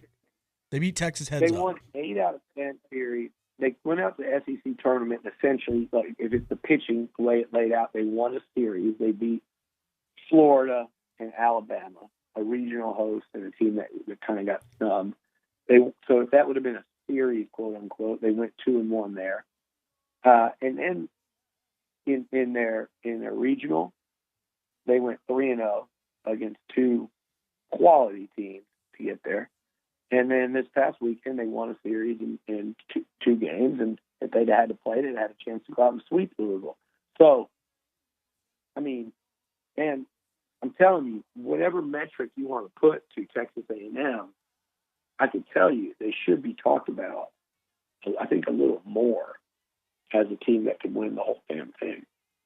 Absolutely, Billy. They have not lost a weekend. If you look at it the way you're talking, haven't lost a weekend since the beginning of April. When we come back, Luch, let's talk about Johnny, Mike, Luke going to the Texas A&M Athletics Hall of Fame. You're listening to TexAgs Radio, presented by David Gardner's Jewelers. Our good friends there at the Association of Former Students take care of Aggies, and they've been doing it for such a long time. We're talking over 140 years. Your financial gifts have empowered them to be here, to be there, to be everywhere, and they continue to give, like Aggie Park that's about to open there. And that's a gift to the university. That's coming from the Association of Former Students. That's what they do. They give, they give, they give. The why is, well, they love sharing the Aggie network and the power of it and helping people. That's their why. And that is why they've created IamTheWhy.com. This is where Aggies share their unique stories and perspective. IamTheWhy.com. You can hear the why and see the why and discover Aggies just like you, that they are the why. Go out there to IamTheWhy.com. Pretty soon you'll be able to upload your story onto it and share your story. Again, a great collection of stories, few minutes long, and you're going to love every second of it. It is IamTheWhy.com, the Association of Former Students. I'm Chelsea Reber with your community calendar on the Zone. The Bush Library invites you to their next summer film series featuring Atlantis: The Lost Empire. This Friday by the pond, games and food start at 7. The movie begins at sunset. The Brazos Bluebonnet Quilt Guild is excited to host a judged quilt show at the Brazos County Expo this Friday and Saturday. Go online to bbquiltguild.org for more information. The theater company of Bryan College Station presents Disney's Newsies. Performances run June 10th through the 26th. Purchase tickets online at theatercompany.com/tickets. Texas A&M is hosting an international collegiate robotics competition at the Memorial Student Center June 25th through the 27th. Come watch teams from all over the world compete. For more information, go online to tamurobomasters.com. The Zone is social. Are you? You can find us at Zone 1150 on Facebook, Instagram, and Twitter. Like, follow, join. Get connected to the Zone and be in the know. That's your community calendar. I'm Chelsea Reber on the Zone. We're here with Jason Rollo of Rollo Insurance. Jason, when we say the difference is real, what does that mean? Let's take the term real, R-E-A-L. Rates, education, assets, and life. And here's what I mean. People think insurance is about rates, and although those are important, it's really about education of the product you're buying so we can protect the assets of people, and we want to do that for life. Insurance is about taking care of people, and that's what we mean when we say the difference is real. For more information, go to rolloinsurance.com/TexAgs. Something you probably do know. Progressive can not only offer you a great price when you bundle home and auto, they offer you round-the-clock protection. Something you probably don't know, the average oak tree branch can hold 70 pounds. Something you probably do know, your neighbor is building their kid a treehouse. Something you probably don't know, a falling treehouse would take out your whole fence. Bundle your home and auto with Progressive and get more than a great price. Get round-the-clock protection. Something you know for the things you don't know. Coverage from Progressive Casualty Insurance Company, affiliates, and third-party insurers and subject to policy terms. Bundle discount not available in all states or situations. Our publications reach every corner of the Brazos Valley, and we want to partner with you in sharing your message with the community. You may recognize a few of our Bryan Broadcasting publications. Best of the Brazos Valley. Brazos Life, the annual manual. Welcome home, Brazos Valley. Brazos Family. Brazos Wellness. Brazos Valley Bride. Peace, Brazos Christian Life. With the combined power of 7 magazine titles, 11 radio stations, and digital solutions, Bryan Broadcasting Publications can help you be heard. Call 979-695-9595 to learn more. Make sure to enter each week to win a Texas Summer Survival Kit presented by Field to Family and in part by the Smokin' Aces barbecue team. Win a $50 gift card to Superior Auto Services, a $50 gift card to Field the Family, 4 tickets to the Cinemark Theater, Fiesta Texas, Six Flags, and the Brazos Valley Bombers. Enter now at zone1150.com. Enter each week to win the Texas Summer Survival Kit presented by Field the Family.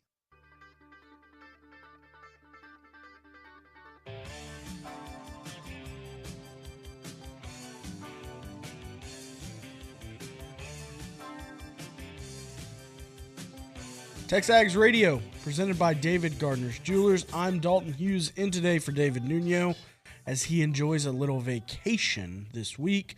Let's go back out to the BCSI hotline. TexAgs co-owner, executive editor, Mr. Billy Lucci. Luch, I saw your tweet yesterday, and I know that you were fired up about the 2022 Texas A&M Athletics Hall of Fame class, including Johnny Manziel, Mike Evans, and Luke Jokel.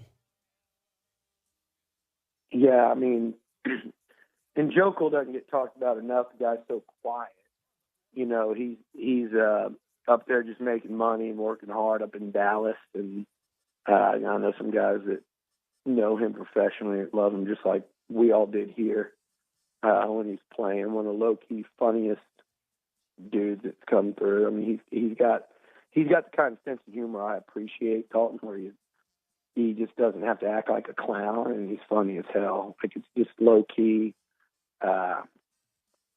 He's pretty hilarious, but also an incredible football player at A&M. So people forget, like, he and Jake Matthews and Richmond Webb, to me, and there's been a lot of great ones. And I didn't see Webby, but I just know him, so I've learned a lot about him. I've taken it upon myself to just kind of understand why he should be in the Hall of Fame.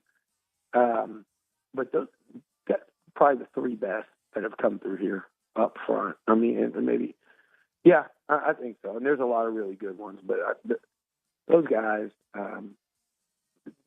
Richmond and now Jake, what they've done in the pros, but at Texas A&M, man, Luke Jungle was the number 2 pick in the draft. And that was based on how he played at A&M. He was incredible for his final 2 years. Started as a true freshman and was good then. But one of the all-time technicians. And then Johnny, I don't think anything needs to be said. He was the first ballot. I think he should be a first ballot Cotton Bowl Hall of Famer, too. I don't know when they're going to do that, but that's got to happen fairly soon as well, for as magnificent as he was in his one trip to that game. So that's a no-brainer. And then Mike Evans. First of all, I think Johnny and Mike need to go in together, no matter what, right? I mean, that's perfect. Good on the voters to make that happen. That was really, I think, that's fitting that those two go in together. It's going to be a really cool night for them. They're still close. A great deal of mutual respect there in that friendship. So I love the fact that those three from that special team are going in first ballot, because sometimes, and I get it, there's probably a couple guys that have been waiting, or girls that have been waiting and didn't get in as a result, and that sucks. I get you have to cap, Hall of Fame inductions, otherwise it would get crazy. So it's a process. It's tough in every sport, so why not do the same at A&M? So it was really, that's how dominant they were, though, Dalton, that they just kind of stepped in and stepped to the front of the line. And another one that made me feel really good to see was Bernard King. Aggie basketball got really good kind of right after Bernard King left. And they were really good for a few years under Billy Clyde, and they were pretty dang good under Turgeon for a few years, and then they went to two Sweet 16s under Kennedy, and we've got guys like Caruso and Chris and, maybe Robert Williams, winning NBA world titles, and we've got, the future under Buzz looks really bright. Bernard King was a player that should have been on some of those teams. Like, I wish he could have had a couple of years under Billy Gillespie like AC Law did, because he directly preceded. It was Bernard, not directly, it was Bernard, and it was Antoine Wright, who had 1 year under BCG and thrived and turned into a lottery pick. And then it went to AC, and the whole thing really took off. So Bernard was there on some really bad teams. He was just an incredible scorer and fun to watch when there wasn't a whole lot of fun to watch when Aggie basketball was going on. So I've always liked him when he comes back and stuff. It's always good to see him, and he's a proud Aggie, and he's getting what he deserves too, because again, it's tough for these athletes when they're not. You see, like all Pat Henry's track and field Olympians, and they're national champions, and a lot of them are going. Not to say it's easier, but when you're a part of a great program, and you're developed, and you're surrounded by you walk into a winning culture from day one, a championship culture, and you leave. It does make it easier, to get noticed, and also, by the way, to play better. Imagine what Bernard King would have been playing like had he been playing on some good teams with a lot at stake, because he was a star. So that was cool to see. And Gary Blair, Dalton, I think that one's like Johnny. You know, it goes without saying. It was like, how soon can you put him on the ballot as a coach? And I guess it's 1 year after retirement. And then it's like, okay, he goes in. Any objections? No. Okay, good. Let's move on to the next one. Gary Blair, absolute legend of a coach at Texas A&M. And, oh, by the way, an all-time good guy and an all-time favorite. I think that's going to be an electric night of acceptance speeches at the Burgess Banquet on September 2nd, 2022. I know Johnny will have a good one, and you know Coach Blair is probably going to hold court for a little bit. Oh, no doubt. No doubt. And there's always a surprise that'll just, blow you away, too. Absolutely. Billy, hey, before we go to break, I wanted to let you know, tied for 11th, he's even through 12 holes. Sam Bennett at the U.S. Open. Watch out. Watch it now. It's going to be a fun week. I hope Sam has a bird. Who knows? He might parlay that into about 10 or 15 million in live money. I mean, LIV, whatever the hell you call it. I heard y'all talking. I don't follow that crap very closely, as you know. I mean, this is the type of golf I'll follow. I'm a majors guy, and when some golfer's on like a winning streak of some kind, I'll tune in a little more on a Sunday. Guys looking for like his fourth tour win in a row or third in a row or something. And then obviously Byron Nelson. I used to get up there to that a lot. But by the way, also Dalton, big Masters guy. I don't know if you'd heard. I had big heard, Masters guy. I had heard once or twice. It's awesome to see for Sam. I went saw up there with Brookhart, my guy, Brookhart and my Dallas crew. Big Masters guy. I got 2 mugs when I was there. I'm drinking out of one right now. So, no, I'm joking about that, about Sammy, but they signed that one guy. What did he win? The U.S. Amateur? I didn't see if that's who they signed. The guy signed, and he has not made the cut in 6 PGA events. And he signed for, I believe, somebody can correct me, but you guys, I'm close on everything I'm saying here. The guy got paid like $25 million. And I'm pretty sure he won the U.S. Amateur. And then he has not made the cut in six attempts in the PGA. It'll be fun to watch Sam all weekend long. Got to mix it in with baseball, go side by side. But yeah, he's now through 13 holes at the Country Club in Brookline, Mass. Even par for Sam Bennett. When we come back, we'll do a little Ask Luch. Get your questions in 979-693-1150 on the A&B text line. You're listening to TexAgs Radio, presented by David Gardner's Jewelers. Bobby Knight and Bill Belichick have both stared him down. The party don't stop. It's David Nuno on TexAgs Radio, weekdays on the Zone. Shop local, buy local, save big deals. Hi, it's Jenny from your local Big Deal store. If you've never visited our website, you're missing out because we've partnered with some of the best local businesses in town. Dozens of gift certificates, all discounted, ready for you to buy today. Here are just a few of the businesses you'll find. Easy Phone Repairs, Next Gen Gaming Lounge, and Buff City Soap Aggieland. Shop and save now at AggielandBigDeals.com.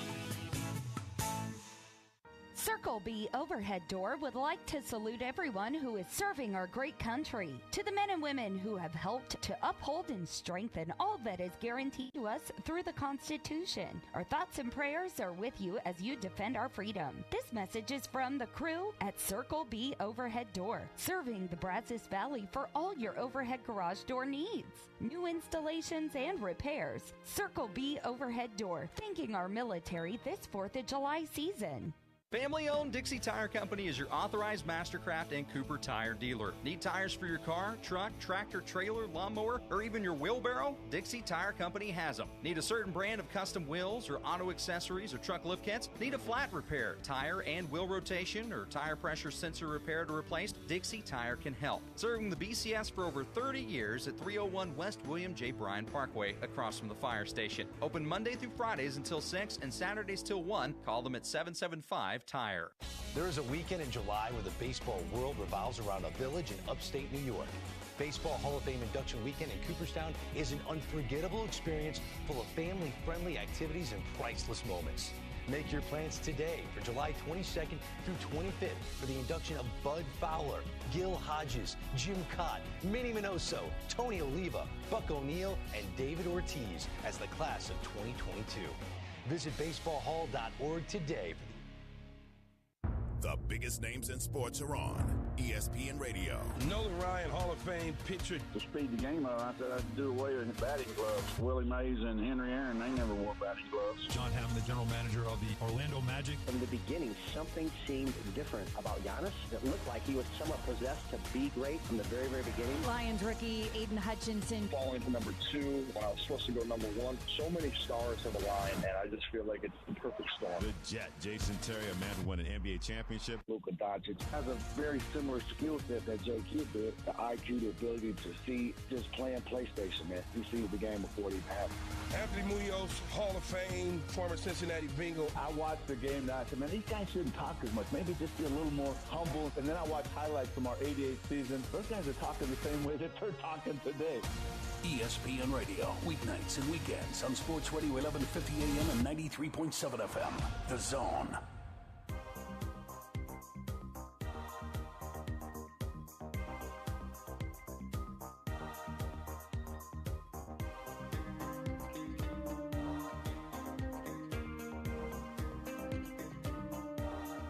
It is 9:40 a.m. It is Thursday, June 16th. The year's 2022, and it's TexAgs Radio presented by David Gardner's Jewelers. Back out to the BCSI hotline with Billy Lucci, and over to the Social Center, Tomas Romo. Hey, Luch. How you doing, Billy? What's up, Tomas? I'm doing good. I got a question for you from Madden. You didn't try to hop on the bus a couple of days ago and tell them if they needed an arm. You were there. Man, I was ready for it. Style. I wish if they would have. Man, I would have rode in the bottom of the bus if I would have meant I would have been able to go. But I got a question for you, Billy, from Madden San Antonio. He says, outside of quarterback, what positional battle intrigues you the most heading into fall camp? Oh, good question, because we've, so much is centered around quarterback. Interestingly enough, I would say that two things that fascinate me the most, and really, I think I know, receiver, it's kind of more like, there's somebody like Moose, Liucci, Preston, like that battle of like who's going to crack into the tight part of the rotation. I think we know Anias. I think we know Evan Stewart from I've seen enough. By the way, Noah Thomas has been really impressive in off-season workouts. It's funny. I had someone tell me, someone that I feel like has a pretty good handle on this team, that some of the guys really impressing out of that newcomer group are like Noah Thomas, Mark Naboo, Hunter Erb. You guys are following me here?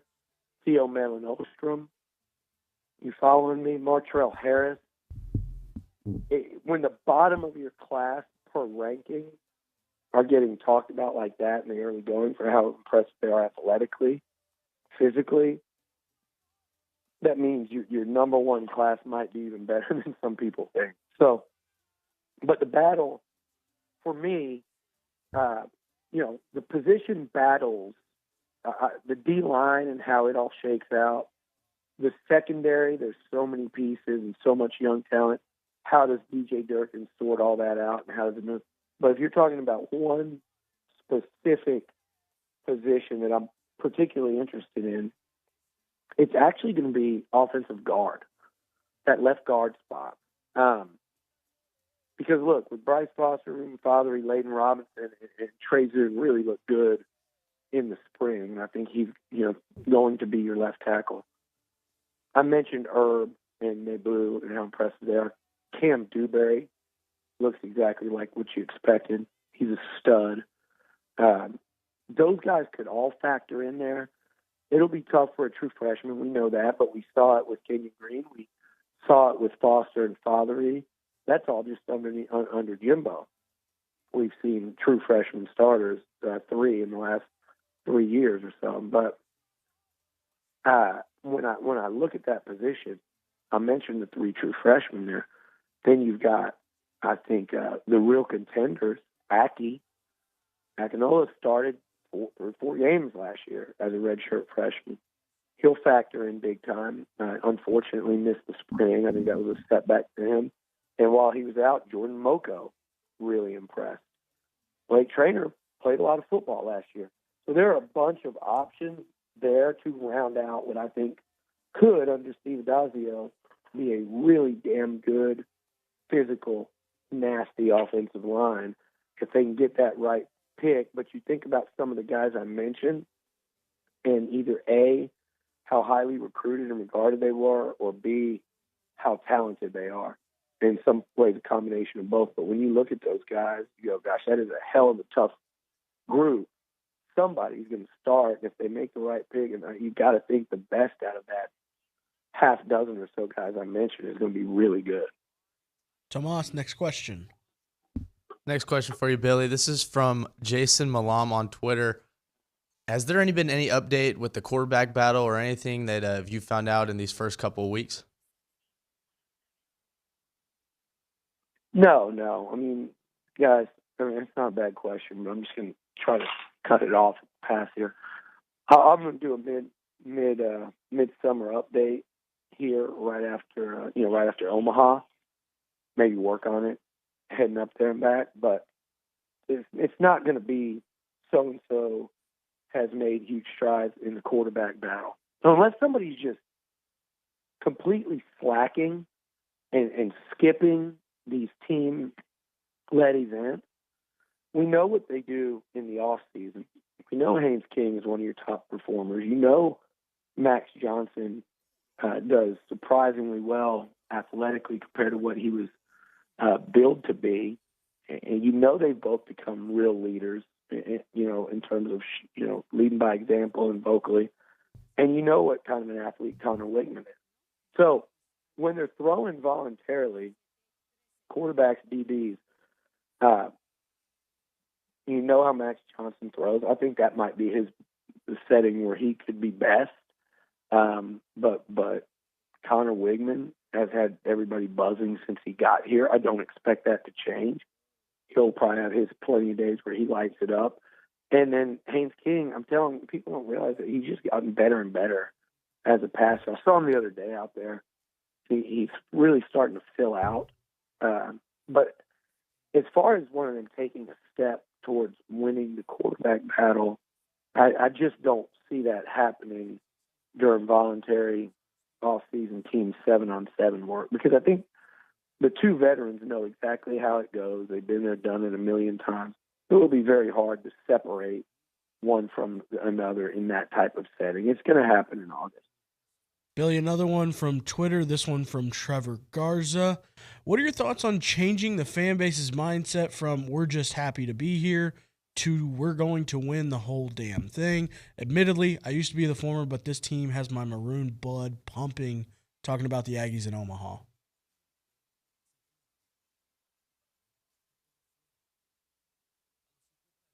Billy, we lose you? No, I got you on mute. I heard that's a good question. I heard it. I read it earlier, and it's kind of like Dalton and I were saying. I agree with it. Like, why not now? Why not Texas A&M in this thing? It's kind of like I was saying before they kicked the door in. They're going to have better teams down the road in terms of talent, pitching depth, starting rotation. But this team's just got it, and they're there now. They were at a super regional, playing at home. Higher seeded team, kick the damn door in. They did it. They did it emphatically. Now they're in Omaha, a winnable field. It is a winnable field. Go do it. I'm not saying it's a failure if they don't, but they certainly have the potential to do that. And Jim Schlossnagle and his coaching staff know it, and I believe these players know it based on watching them here in the last couple weeks. So, yeah, I do think A&M fans, get your hopes up, go out there and watch it, and if they don't perform, hey, it's year one of this thing, and they went to Omaha. They had an incredible season. There are going to be other opportunities with this program. I think A&M's going to go several times. I think A&M's going to win multiple national championships under Jim Schlossnagle. I've been saying it for a while. A&M fans need to, set their sights a little higher with this thing. This is not win a game in Omaha. This is not let's get there more than once every 5 or 6 years. This is win the damn thing and win not a national championship, but why not go out and win a couple of them? Vandy did it. South Carolina did it. Oregon State did it. LSU. I mean, I'm not talking about teams that have won X number over time. I'm saying here in recent history, South Carolina, Vandy, and Oregon State have all won them. And I'm not sure, have they all won them back to back? I don't know. But if those teams can win too, why can't Texas A&M with Jim Schlossnagle and being right in the smack dab in the heart of Texas? So, yeah, I think you set your sights there. And with that said, hell, who knows? Why not go win it this year? I'm telling you, they're gonna win one at some point. So why not next 10 days or so? Tomas, one more. Close us out. I got a text from a 910 number. Question for Billy: how much will coaching decisions be a factor this year for games that we should win? Oh, they're going to be enormous, and I think Jimbo knows that. Like, don't get me wrong. If Jimbo can get Devon A-Chain and Anaya Smith and Evan Stewart and these young tight ends and guys like Amari Daniels, who's explosive, Keith Brown, Moose, if he can turn this offense into where it can score 40 points a game, people don't act like he would not want to do that. Don't act like for a second, if Evan Stewart's getting behind defenses, that they're just going to consistently not throw him the ball. If you think that, I think you're just a negative thinker. You've got your head in the wrong place, and you're choosing to look at what these teams have been without really analyzing the personnel that he's had to work with. If they can get a deep passing game going, they will air it out. They'd love to score 40 a game. But if you look at, I think the Aggies are the second, out of everybody they play, I think it goes Bama, A&M, and the rest of the Aggie opponents. But I also think that gap is not that great between about A&M and about 7 or a half dozen or so of those other ones. And so you have to think that based on style of play over the years, there are going to be a lot of, just get used to it, there are going to be a lot of second half of the fourth quarter games. I mean, that's typically the SEC in general. I mentioned it the other day. Alabama, I think in 5 of their 8 SEC games were decided in the second half of the fourth quarter this year. Alabama. So you have to wrap your head around that. So yeah, heck yeah, Jimbo's coaching and DJ Durkin and the coaching decisions down the stretch and throughout the week are going to play a massive role on if this team can get back to a New Year's Six bowl and maybe threaten for an SEC title or playoff berth. Right. By the way, Dalton. Yeah. Dalton, one thing before you go that I was thinking about. The transfer portal this year, it's going to be really interesting to see a number 1 ranked recruiting class versus massive transfer portal overhaul. Arkansas, Ole Miss, and Miami. Texas A&M's, and really to some degree Bama, but that doesn't count. Texas A&M's playing 3 games that are essentially, Aggie's slight favorite, 2 at home, 1 neutral, against teams that we really don't know a ton about in terms of they added so much in the portal. They're going to look so much different. So it'll be interesting to see that kind of those 2 things collide. Number 1 recruiting class versus going out and loading up in the portal this year. If A&M can go 3-0 in those 3 games, I think they're at least playing in a New Year's Six, if not a playoff berth. There he is, Billy Lucci. Luch, thanks. We'll close it out on the other side. Have fun in Omaha, man. All right, buddy. Thanks, Dalton. All right, that's Billy Lucci on the BCSI hotline. Come back. We'll close the hour, set the table for hour number 3. You're listening to TexAgs Radio, presented by David Gardner's Jewelers. I'm Chelsea Reber with your community calendar on the Zone. The Brazos Valley African American Heritage and Cultural Society is hosting the Juneteenth celebration in Bryan. Saturday morning, starting at 10, there's a parade from Kemp Carver Elementary to Sadie Thomas Park. Then you can stick around for celebration in the park from noon until 3. And Saturday evening from 6 to 10 is a blues fest in downtown Bryan. Stage Center Theater in downtown Bryan invites you to see Steel Magnolias, Robert Harling's play about 6 sassy women navigating life through the good times and bad. Performances run June 9th through the 25th. Purchase tickets at stagecenter.net. Award-winning storyteller Tori Simmons is speaking at the Brazos Valley African American Museum on Thursday, June 30th at 7 p.m. Admission is free. Spend Thursday with Louie and barbecue pitmaster Bryce Jones on the Louie Bellina Show presented by King Ranch Saddle Shop. Bryce joins Louie in the Charles Schwab studio every Thursday from noon till 1. That's your community calendar. I'm Chelsea Reber on The Zone.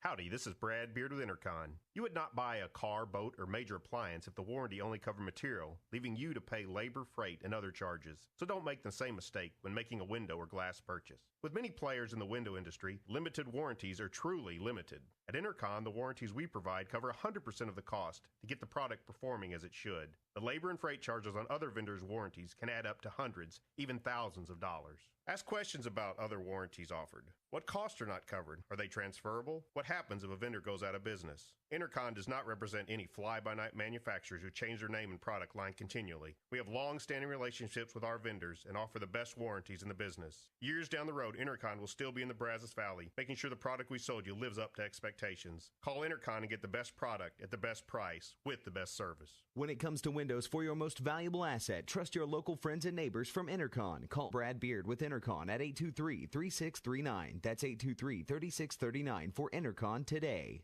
If you have a debit card, you're used to spending money. But what if your card actually ended up earning you money? That's not exactly normal, but that's what you can get at A&B. It's called Kasasa Cashback Checking. Don't mind the weird name. What you need to know is that it's a free account with cash rewards. Use your debit card for everyday purchases, and we'll pay you cash back every month. If that doesn't sound like normal banking, well, guess what? We're not a normal bank. So contact A&B today and ask for Kasasa or visit ANB.com. Equal housing lender, member FDIC. I, Louis Bellina, would like to invite you to hang out with me and my friends weekdays from 11 to 2 right here on The Zone. It's the Louis Bellina Show, presented by King Ranch Saddle Shop. Friends like Alan Ward of Brigadoon Brewery, Billy Lucci, Olin Buchanan of the TexAgs universe, people like Joe Sheehan of the Joe Sheehan newsletter, Bubba Bush of BV MMA and Fitness, and more. It's the Louis Bellina Show, presented by King Ranch Saddle Shop, weekdays 11 to 2 on The Zone.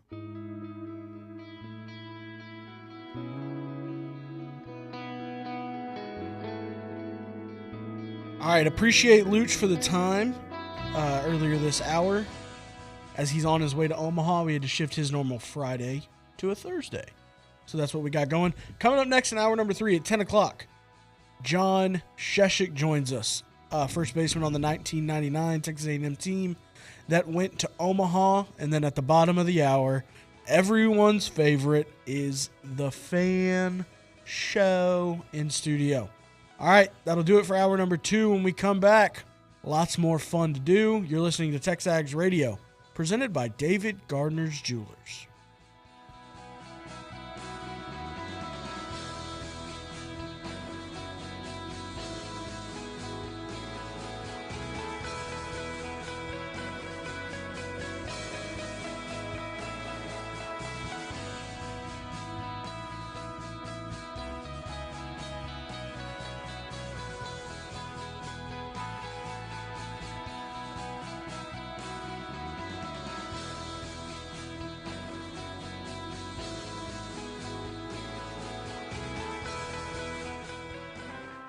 We are the NFHS.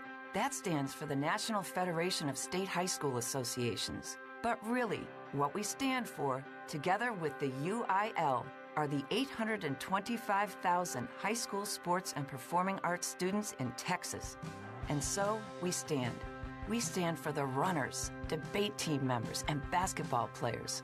We stand for their coaches, officials, and adjudicators. We stand for the drummers, football players, and actors. We stand for the golfers, singers, and swimmers. We stand as the national leader and advocate for these essential activities and all who participate in them and make them possible. Because it is our purpose to ensure that high school students get to play, perform, and compete together. To learn more about who we are and what we stand for, visit nfhs.org.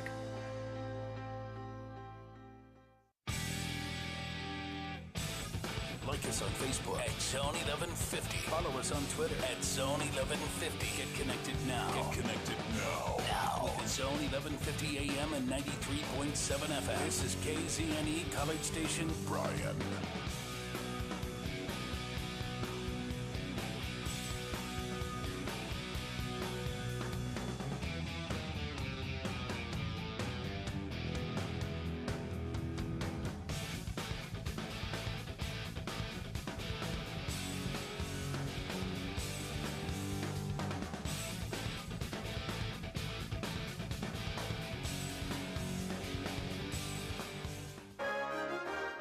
From WTAW, I'm Chelsea Reber with a news update on the Zone. Brazos County commissioners resumed discussions about the operation of the elections office. Commissioner Nancy Berry read a prepared statement thanking the elections office. That's after Berry said the blame for not having Galilee Baptist Church open as a voting center for the primary runoff is shared by the commission, the elections office, and leadership of the local political parties. I want to let Trudy and Crystal know how much we value their service and what a great job they do, and kudos to the election administration staff as well. Commissioner Russ Ford repeated his call for voting centers outside of Bryan and College Station. The College Station City Council has, for the 31st time, extended an emergency declaration related to the pandemic. Interim City Attorney Adam Falco said that followed the governor extending the statewide declaration. Looking at that and talking with emergency management, it was decided to do it continuous since the beginning of the pandemic until those had stopped, and there was no further opportunities that we could recapture anything. Elizabeth Kuhnha voted no, in part after learning there are currently no federal programs where the city would qualify. Sticker shock may be coming to golfers using the Bryan Municipal Course. The City Council adopted rate increases at this week's meeting. Council members also learned from City Attorney Thomas Leeper that they cannot offer discounts to city employees without first going to the council's outside management company that operates the course. So, in order to make that kind of a adjustment to the fee schedule without violating the contract would require renegotiating that particular provision in the contract. Due to inflation and rates at area courses, the resolution adopted by the council increases the 18-hole rate by $10. The 9-hole rate increases by $7 for play on Monday through Thursday and by $10 on Friday through Sunday and on holidays. The golf cart fee increases by $5 per person per round. For more news, go online to WTAW.com. I'm Chelsea Reber on The Zone. We're looking for the best, and we want you to decide. Voting is now open for the 22nd year of the Best of the Brazos Valley.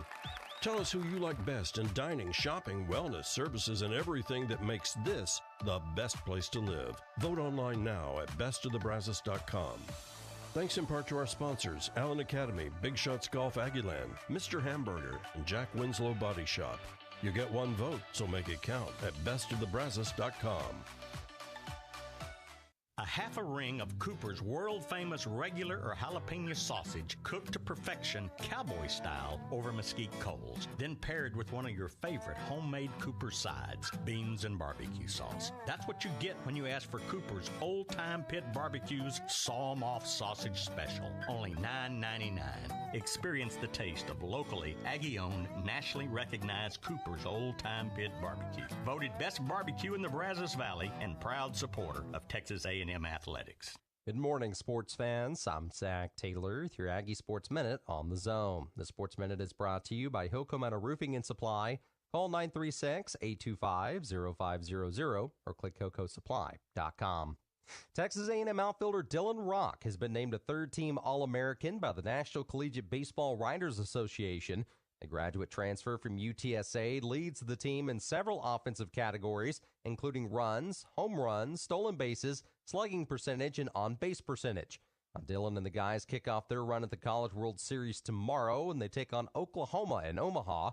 First pitch is at 1 p.m. in Omaha with broadcast on Zone 1150 AM and 93.7 FM.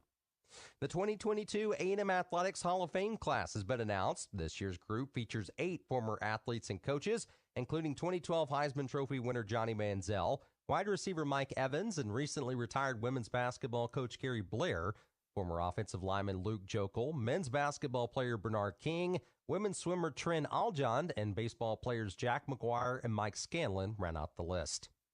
A pair of Aggies are participating in the 122nd U.S. Open this week in Brookline, Massachusetts. All-American Sam Bennett teed things off earlier this morning as an amateur, while former A&M standout Audrey Arnaus gets underway just before noon. And that's been your Aggie Sports Minute, brought to you by Hilco Metal Roofing and Supply. On The Zone, I'm Zach Taylor. Gotta be connected with The Zone. Follow us on Twitter or Instagram at The Zone 1150. Like us on Facebook at The Zone 1150. Programming alerts, prize updates, scores from games all across Bryan Broadcasting, contest news, and more. Connect with us and always be in the know. Can't remember what team is playing on what station? When are they giving away what? And when is the coach on the show? Follow us on Twitter or Instagram at Zone 1150. And